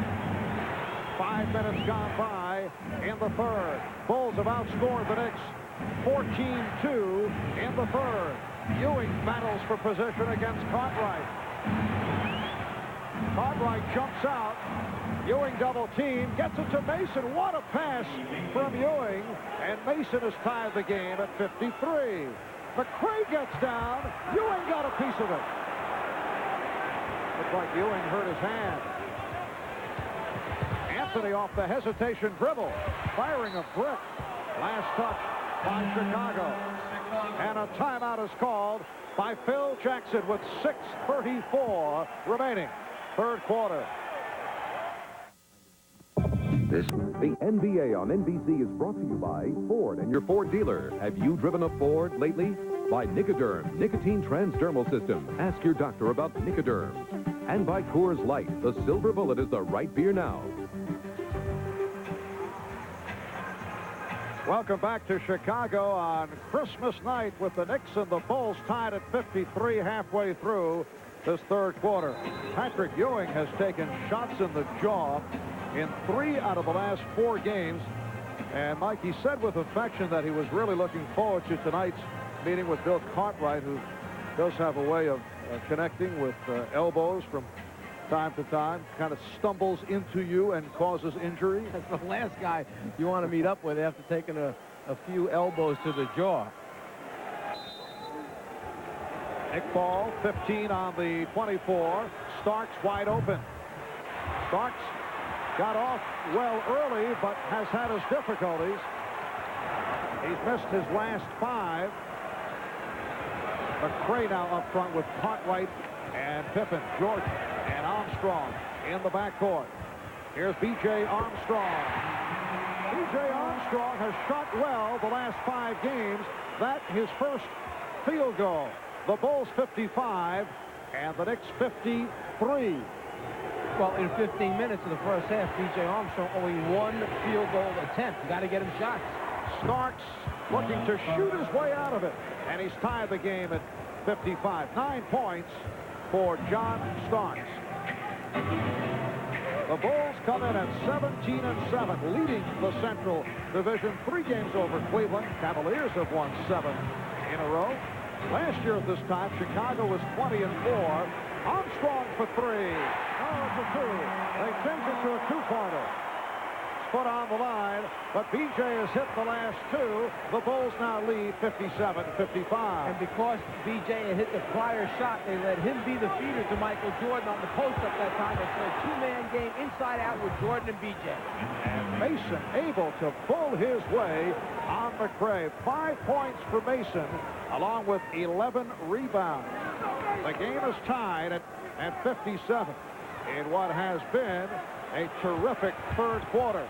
Jordan on the pull-up. Ewing with the rebound. Chicago that time getting into the isolation for Jordan against John Stark. Blackman had the lane closed by Jordan. Knicks stay with a three-guard alignment. Anthony getting away with a palm, but then he lost it. Armstrong tried to pull up. Ewing ran into him. No call made. And Phil Jackson understandably upset. Here's Starks.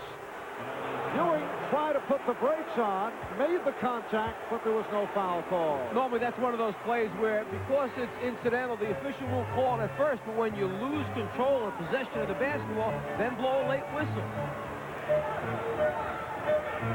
Knicks by 2. We're coming up on 4 minutes remaining.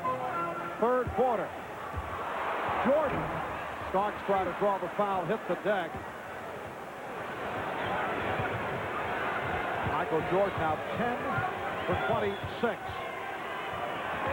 Patrick Ewing. Ewing has not shot well. He's 6 of 15. And Jordan hit on a reach around by Blackman. A few moments ago, we talked about the foul that Phil Jackson thought he saw in the rest of the crowd. BJ pulls up the dribble. Here comes Ewing. There's the contact. There goes BJ, almost down, but loses control of the ball. Where is the call? That's BJ's concern. Blackman called for his 4th. Greg Anthony complaining about that call. Greg Anthony from time to time has had some words with Michael Jordan, who has not exactly appreciated it from a second-year player.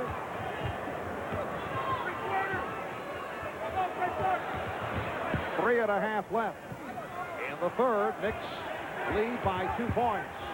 Pippen, yes, that ties the game at 59. Scottie Pippen playing despite the ankle problems. That goes back to last year's playoffs. Feels he has to play through the injury. Pippen called for that foul, his 3rd. Scottie, it should be pointed out, does not miss the presence of one Xavier McDaniel from last year's playoffs. Well, McDaniel tried to be very, in fact, overly physical with Scottie. Felt that that would be the way to take him out of the game. And if you look at the statistics, the numbers, it was rather effective against him. Mason played by Pippen.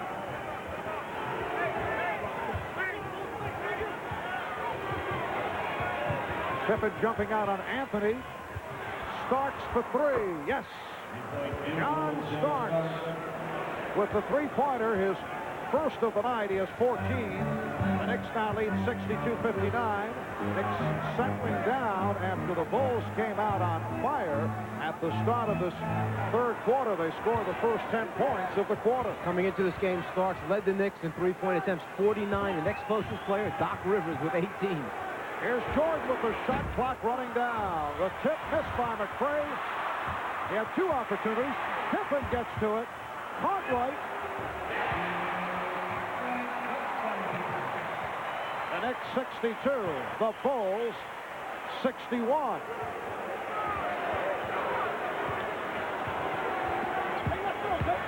Mason. Traveling.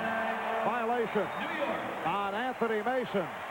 Timeout called by the Knicks with 2:15 remaining in the third.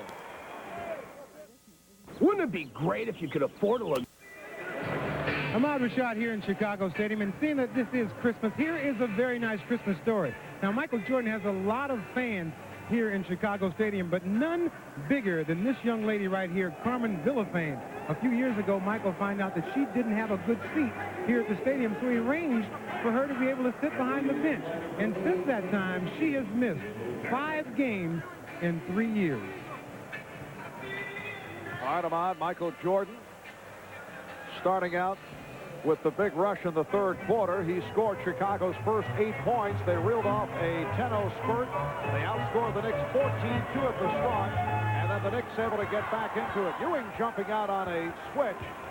Chicago with the ball down by 1. McCray providing a 1-point lead for the Bulls. Here's Starks racing down. Rebounded by McCray. Jordan setting it up, but Williams could not connect. Last touch by the Bulls. Go back to the summer in the Olympics when Michael Jordan played the point guard spot when Magic was injured. Well, right there, looking over the top, fires it inside to McCray. Terrific look by Michael Jordan. And now Jordan will sit down. John Paxson checks in. Chicago has outscored the Knicks 24-13 in this third quarter. Jordan departing with 27, although he has not shot well. 10 of 27 from the floor. Ewing forced into the air ball, and Pippen calling for the timeout. He saw he was headed out of bounds and was able to call for the 22nd timeout. Well, he maintains possession of the basketball, a heads-up play that time by Scottie Pippen, utilizing the 20 that he had. So the 22nd timeout being used here by Phil Jackson. New York Knicks come in at 16-7, and here in the early going, they have several accomplishments that Pat Riley is very pleased about. 5-game win streak. They've won 7 of the last 8. They were able to snap the 23-game regular season losing streak up in Boston last Friday, convincingly defeating the Celtics. And they snapped the 11-game regular season losing streak against the Bulls. That by virtue of the victory at Madison Square Garden in New York back in November. And they love to snap this one. They've lost 12 straight during the regular season here in Chicago. Last time they beat the Bulls at Chicago Stadium, March of 1987. McCray able to save it. Williams guarded by Oakley. They triple team Pippen, who gets the pass away. But McCray blew the layup. And he's hearing it from the crowd.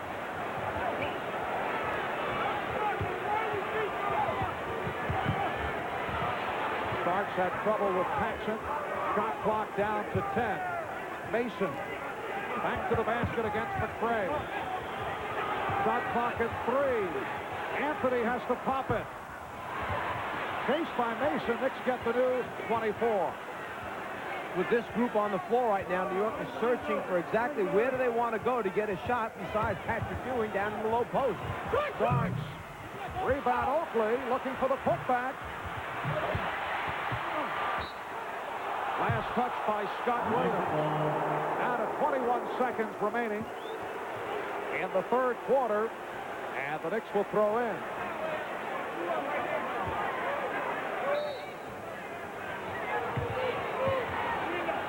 Knicks would like to hold for a final shot. Pat Riley barking out directions from the sideline. Down to 10 seconds. Ewing. Oh, with a high dribble, called for steps. That's tough for me to differentiate why that one is a travel, and on previous occasions when he does the same thing coming back to the middle for that shot, it's not a travel. Maybe the ball too high that time, maybe considered a carry rather than a travel. Final seconds of the quarter, and Pippen took the shoulder from Mason. 3 and 7/10 seconds to go. Third quarter. Anthony Mason called for his second. That'll send Scottie Pippen to the line. Most times when Ewing puts it on the floor going to the middle, he gets away with that move right there. That time the exception may have been the basketball being carried. And he particularly gets away with the travel on the drop step from time to time. Giving us a little coaching terminology, drop step. Trying to keep you sharp here at the end of the quarter. So that has seeped into the announce parlance. Drop step. Pippen is 2 out of 4 from the line. Bulls by 2. Starks able to get it off. Chicago outscores New York 25-13 in the third quarter. It was Michael Jordan providing the lift at the start of the third. 10 of his 27 have come in the third. Bulls lead 64-62 as we head to the finale in Chicago. We'll be back after these words from your local station.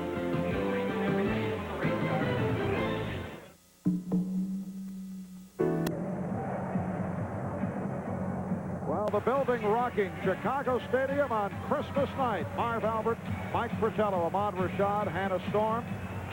As we head to the fourth quarter, the Bulls 64 and the Knicks 62. The Bulls outscored the Knicks 25-13 in the third. Knicks shot only 6 for 21 from the field. And here's Chicago back to the pressure as we start the fourth. This is what got them back into it at the start of the third. And they came out of the timeout. Pat Riley had drawn up his triangle set that he wants to attack the press with. They didn't get into the setup from the sideline. Pat on him to get into the triangle set against the press. The Knicks have missed their last 7 field goal attempts on the way to that 6 for 21 in the third. Starks with 2 on the shot clock. Once again, John Starks had to fire one up with the shot clock running down. Pippen. And it's Ewing on the rebound. And the pressure by Chicago forces New York into not getting into any type of half-court set. Starks slipped up with 6 seconds remaining last time on the 24 and knew they had nothing going. He had a launch one. The Knicks turn it over. Chicago with a backcourt of Paxson and Armstrong. Grant, Pippen, Cartwright up front. Knicks with their 20th turnover. Bulls with only 10. Michael Jordan getting a rest. Bill Jackson will bring him on for the stretch run. Pippen off the fake. Rebound Grant. And he is clobbered.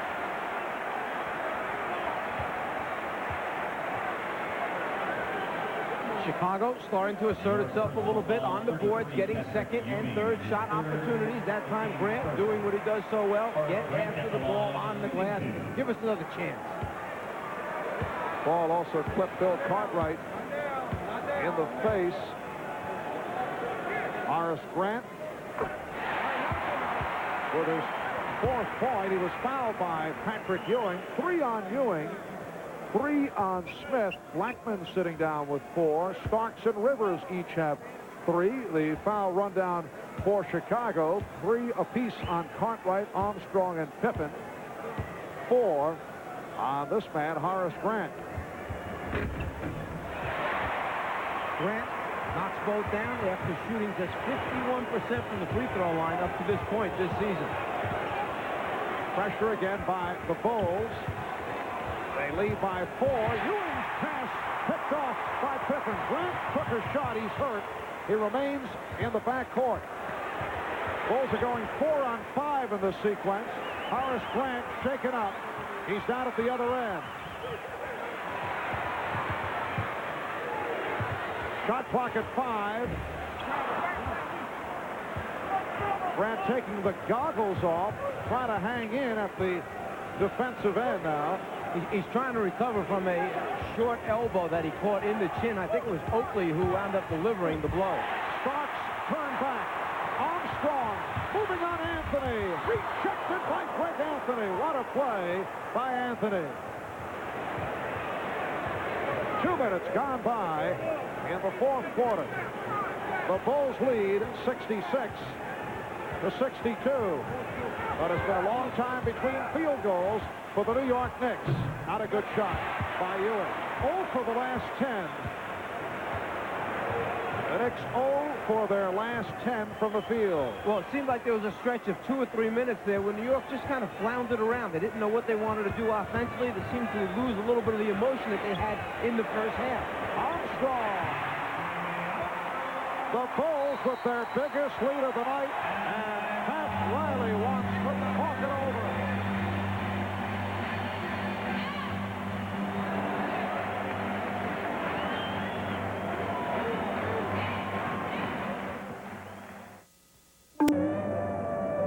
On the right side of the screen, you'll see Oakley slashing in to receive the pass. It's a left elbow right there that catches Grant in the jaw, causes them to take a small break from the action. The But apparently he is all right. Heads back onto the floor along with Michael Jordan, who is checking back in. Mr. Stats, our statistician Elliot Cow, pointing out that the Knicks did not score the first 3 minutes of the third or fourth quarter, almost 3 minutes into the fourth. In the second half, the Knicks have managed only 13 points in 14.5 minutes. Is coming off a 6 for 21 from the field in the third, and again pressure by Chicago bothering the Knicks. Anthony able to get it across. Charles Smith and Rolando Blackman have checked back in. Anthony and Blackman in the backcourt. Smith up front with Oakley and Mason. Ewing sitting down. Blackman off the bench to connect. 6 of 11 for Rolando. 12 points. The Knicks had missed their previous 10 field goal attempts. We're talking about answering the call. The Knicks certainly needed that basket. They bring Blackman off the bench, and he answers. And when you think about the fact that he's not really warm yet, Michael Jordan right back, providing the Bulls with a 70-64 advantage. Smith for Blackman. Fires again. Yes. Well, Blackman comes off the bench, knocks down his first one and second one. Jordan goes down last time and knocks out his first attempt after coming off the bench. So these guys obviously staying pretty warm on the bench. Bulls with a 4-point lead. Blackman coming off a season high of 23 against Miami last Saturday. Jordan, oh, he feels it. Did it in front of the Knicks bench as he took some grief from someone on the bench and had something to say after he hit the jumper. Chicago 72, New York 66. 4 minutes in. Fourth quarter. Blackman looking for the shot. Does it off the spin. And he's hit 3 out of 3. And Blackman's smart enough to realize that Michael was going to come around, reach behind for the swipe, took that ball on his reverse move, and put it out in front of him to avoid Michael's hand. Paxson cannot get going. John Paxson 0 for 3. Knicks down by 4. Smith turns around against Cartwright. Oh, look out. Grant taken down by Oakley. That's 3 on Oakley. We'll talk about the strength of Charles Oakley. That time with one arm puts Grant down on the ground, and maybe not a whole lot of love lost between these two, since Grant was the guy that was brought in to replace Oakley because they had both of them there. They felt they could take one and move it on for another player. That happened to be Bill Cartwright as Oakley was moved on to New York. Scott Williams now being matched by Charles Smith. Rodney McCray has checked back in. Shot clock at 5. Jordan. Grant with the rebound.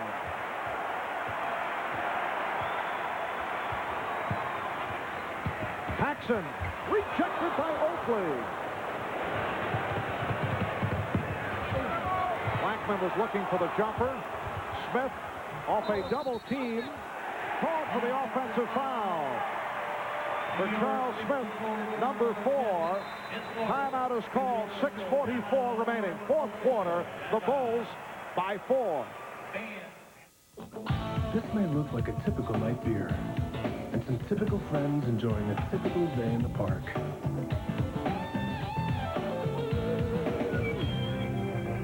But this is no typical day in the park.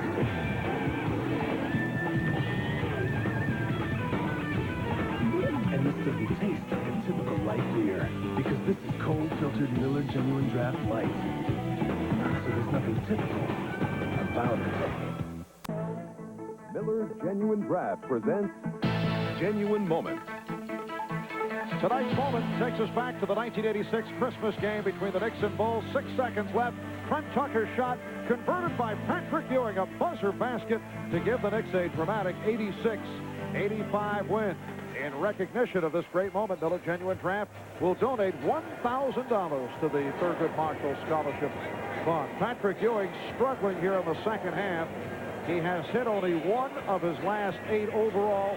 Looking at a 6 for 18, just 2 points. 2 of the 14 that he scored coming in the second half. A couple things. One, we need to credit Chicago's defense, which has knocked them off the block. It's been swarming. They've run a second and third player at Patrick Ewing. He has not gotten a clear, good look. At the same time, maybe getting to the offensive board would help a little bit to get him off that, snide. The turnovers have really hurt New York. Jordan on the pull-up, rebounded by Oakley. The Bulls 72, the Knicks 68. 6:25 remaining. Fourth quarter. Anthony looking to use the pick. Finds Smith. Rejected by Williams. Beautiful block by Scott Williams. He came out and blocked a jump shot. Well, at that time, the clear look was initially there for Charles Smith, but the ball fake enabled Scott Williams to recover and block the shot. 5 on the 24. Smith firing off glass. And last touch by Mason. Remember the rule change this year. If it hits the glass, it does not reset the 24-second clock. It must hit the rim. Phil Jackson has a front line now of Horace Grant, Scott Williams, and he's going with Scottie Pippen at the point guard along with Michael Jordan and B.J. Armstrong. Jordan and Pippen and Armstrong will handle the ball from time to time. Jordan thought he was fouled as he lost it. Anthony double teamed. He lost it. Armstrong off the steal. Armstrong able to convert. The Bulls 74. The Knicks 68. 5.5 to go in the fourth quarter. Second of 4 meetings this regular season between the Knicks and the Bulls. Knicks winning in New York back in November by 37. Pippen off the steal. Here's Jordan. And Michael Jordan, after he dumped the ball, took it and tossed it at Greg Anthony. He's the guy that's been mouthing off at Jordan. Michael not real happy about it. The excellent defense by Chicago leads them to the easy transition scores. The double team, the hands by Pippen, and then Michael out on the break, finishes it off and tosses it back at Greg Anthony. The NBA on NBC is brought to you by Acura Automobiles. Experience precision-crafted performance. By EA Sports Video Games. If it's in the game, it's in the game. And by Miller Genuine Draft Light. The cold-filtered light with smooth draft taste. GD Light.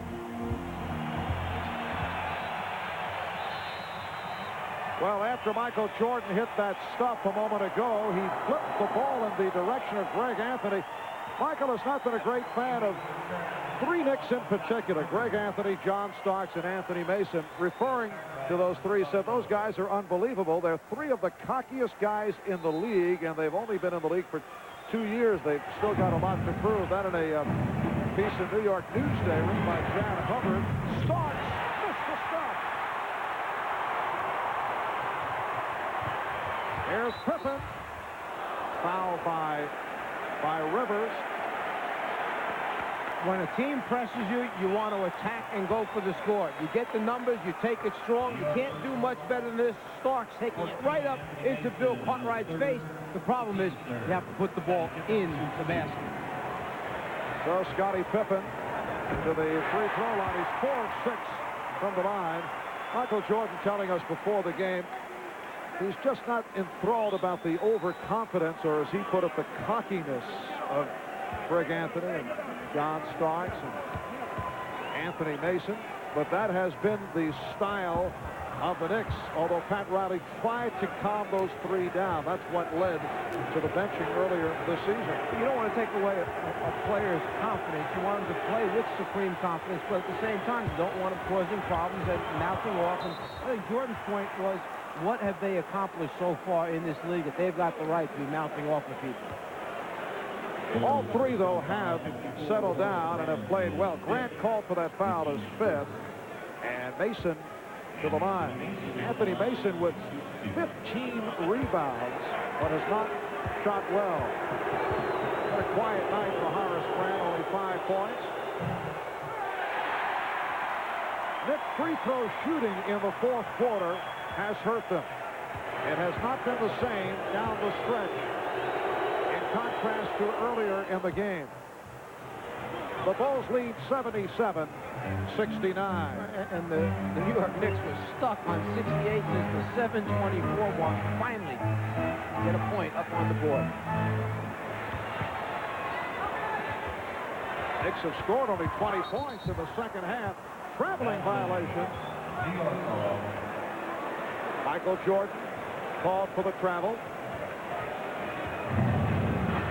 The Knicks are back to the three-guard combination of Rivers, Blackman, and Starks, along with Mason and Ewing. That's a leg block on Armstrong. So they reset the 24. Well, tomorrow NBC Sports presents another special Saturday edition of NFL action.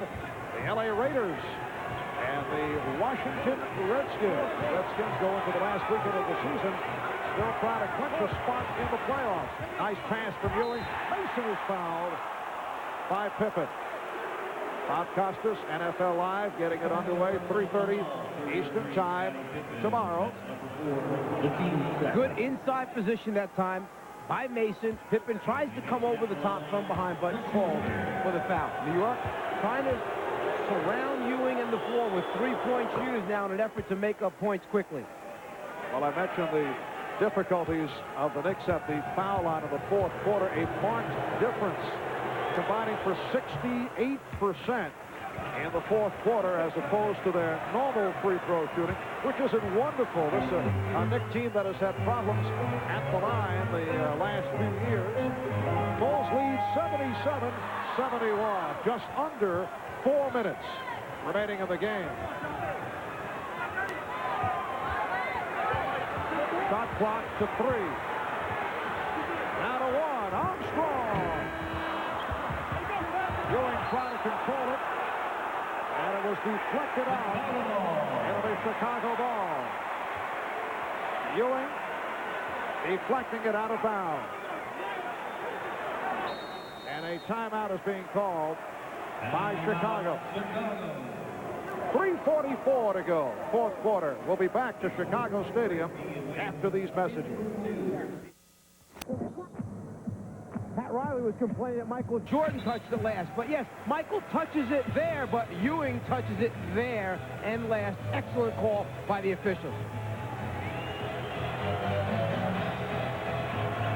And Pat Riley not real happy with it and saying, wait a minute, that should be our basketball. Pat Riley, who said the other day, still feels the Bulls don't respect the Knicks, says he feels the Bulls don't think the Knicks are for real, but he says that's okay. That's what happens with world championship teams, and he can understand the Chicago point of view. Jordan being played by Starks. Bulls by 6. Jordan finding Cartwright. He was fouled. Upset, but he missed the layup. I want to go back for a second and take a look as Jordan elevates, and at the last second drops it down to Cartwright, who's heading to the basket. Now here's where you want the big fella to dunk it. Don't try and lay it up. Take it strong and dunk the basketball. Going back to your statement about Pat Riley and the respect factor, Pat mentioned this morning, his feeling is that championship teams are going to face all different styles of play, and they must find a way to win championships without trying to point out that one style versus another style isn't right. You just go out, you play, you make it happen. I think that's more what the concern was there. Well, you can understand Pat Riley's point of view here because he has a very aggressive team. Interesting, when he was coach of the LA Lakers and he won 4 championships, more of a finesse ball club, and it was Pat who was complaining about the style of the Detroit Pistons. Gaining that edge, that's what it's all about, doing a good coaching job. We talked about that earlier, and see the smile on the face of Pat Riley. As he pointed out, it's part of the coachees. I think that was the term he used. That's exactly the term he used. Pippen called for number 5, 13th foul on the Bulls. Chicago 78, the Knicks 71. Winding down toward 3 minutes remaining in the game. Rivers finding Mason. And he's blocked by Grant. Last touch by Mason. Mason in the face of Pippen. They had some words.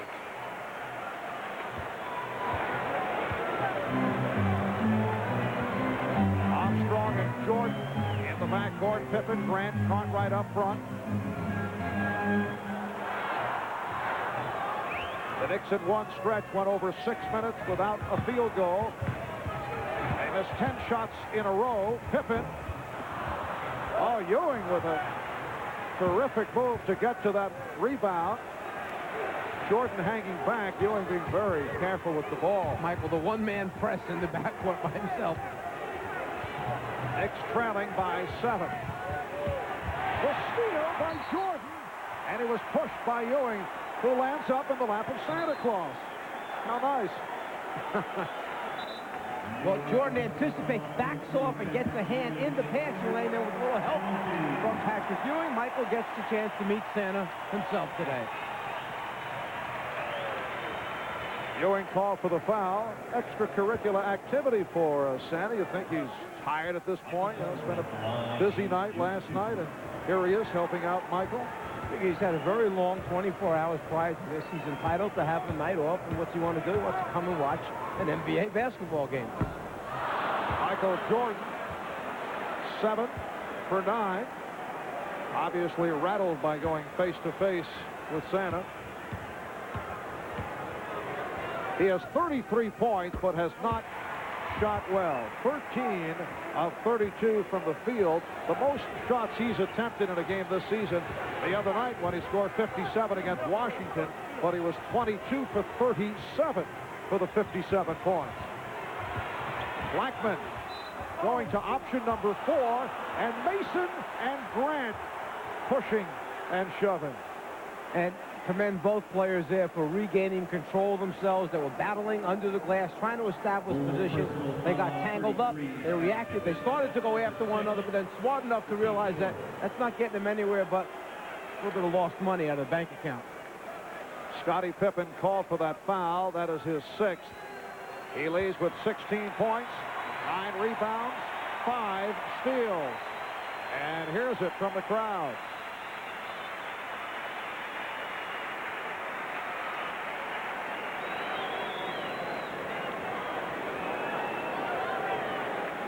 Second time this season that Pippen has fouled out. Here comes John Paxson.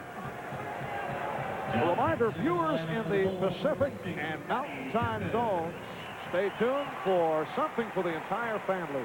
An Olympic Christmas. A look back at those athletes who made the Barcelona Summer Olympics so memorable. That's immediately following the Bulls and the Knicks in the Rockies and out on the West Coast.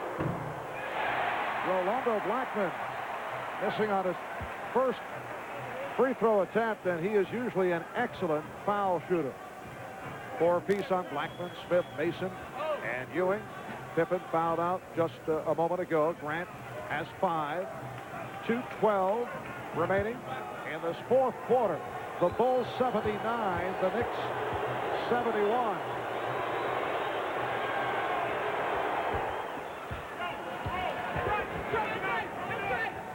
The Knicks with their version of the Chicago press. Man on the ball, come and trap the first pass inbound, try to force some things to happen. Blackman got a piece of it. The Knicks have scored only 22 points in the second half. But this is a typical Knicks game because of their defensive play and the lack of good shooting, which we've seen most of the season. Well, if you go through a period of 6 or 7 minutes where you are not making good decisions, not getting wide open shots, and then Patrick Ewing not able to get going, it's going to be a struggle. Starks hits the 3, his second of the game. And more pressure from the Knicks, who now trail by only 4 with 1:35 remaining. Paxson met by Rivers at center court. Jordan checking the clock, 10 on the 24. Jordan bottled up and fouled. That time, Doc Rivers coming over from the help position away from the basketball, trying to strip Jordan of the basketball as he put it on the floor and was heading down the lane. Foul on Rivers. Jordan 8 of 10 from the line. He is an 86% free throw shooter. Bulls 80 and the Knicks 75. That 5-game win streak for the Knicks on the line. They have won 7 of their last 8. Bulls have won 5 of the last 6. They have a 5-point lead. One of the things that Phil Jackson mentioned was, I'm going to have to get my rest. Ball still heads the same way. For New York, I'm going to have to get my minutes rest for Michael Jordan. New York wears him out at the end of games. At this point, Michael with 32 minutes in the game. Knicks take a timeout. They're down to 1 remaining. Chicago with 3 left.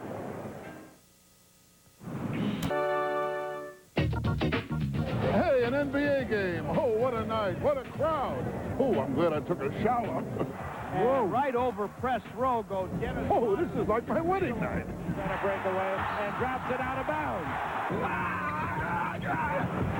He's fouled, rolling around on the floor. Let's go while we're young. Chad playing with Butterfingers. Oh, I'll tell you what, sports, I never got no respect. Why, in high school, I shared a locker with a mop. Oh, but I love this game. Minute 15 remaining. 4th quarter, Chicago with a 5-point lead. Knicks down to 1 timeout remaining. Bulls have 3, and hovering around that Knick huddle is Ahmad Rashad. Let's go to Ahmad. All right, Marv, during the timeout, Pat Riley, no panic, very calm and deliberate was instructing to his team, and they realized that they've just got to get back in this ballgame. But Riley very much under control here. And the crowd applauding for the home team Chicago Bulls as they step back onto the court. Anthony Mason will throw in. Patrick Ewing very quiet. He has disappeared in the second half. Only 1 of 8 from the field. 2 of his 14 in the second half. And if you can score, the guy you want to foul for Chicago is Grant, who's shooting just over 51%. Cartwright 71%. Ewing came up short. So Ewing 1 for 9 from the field in the second half. Bulls would like to use some time off that clock now. That's time remaining. 50 seconds to go. 4th quarter. Jordan. Yes. Bulls 82. The Knicks 75. Jordan has 37. Mason. Rebounded by Jordan. 30 seconds remaining in the game.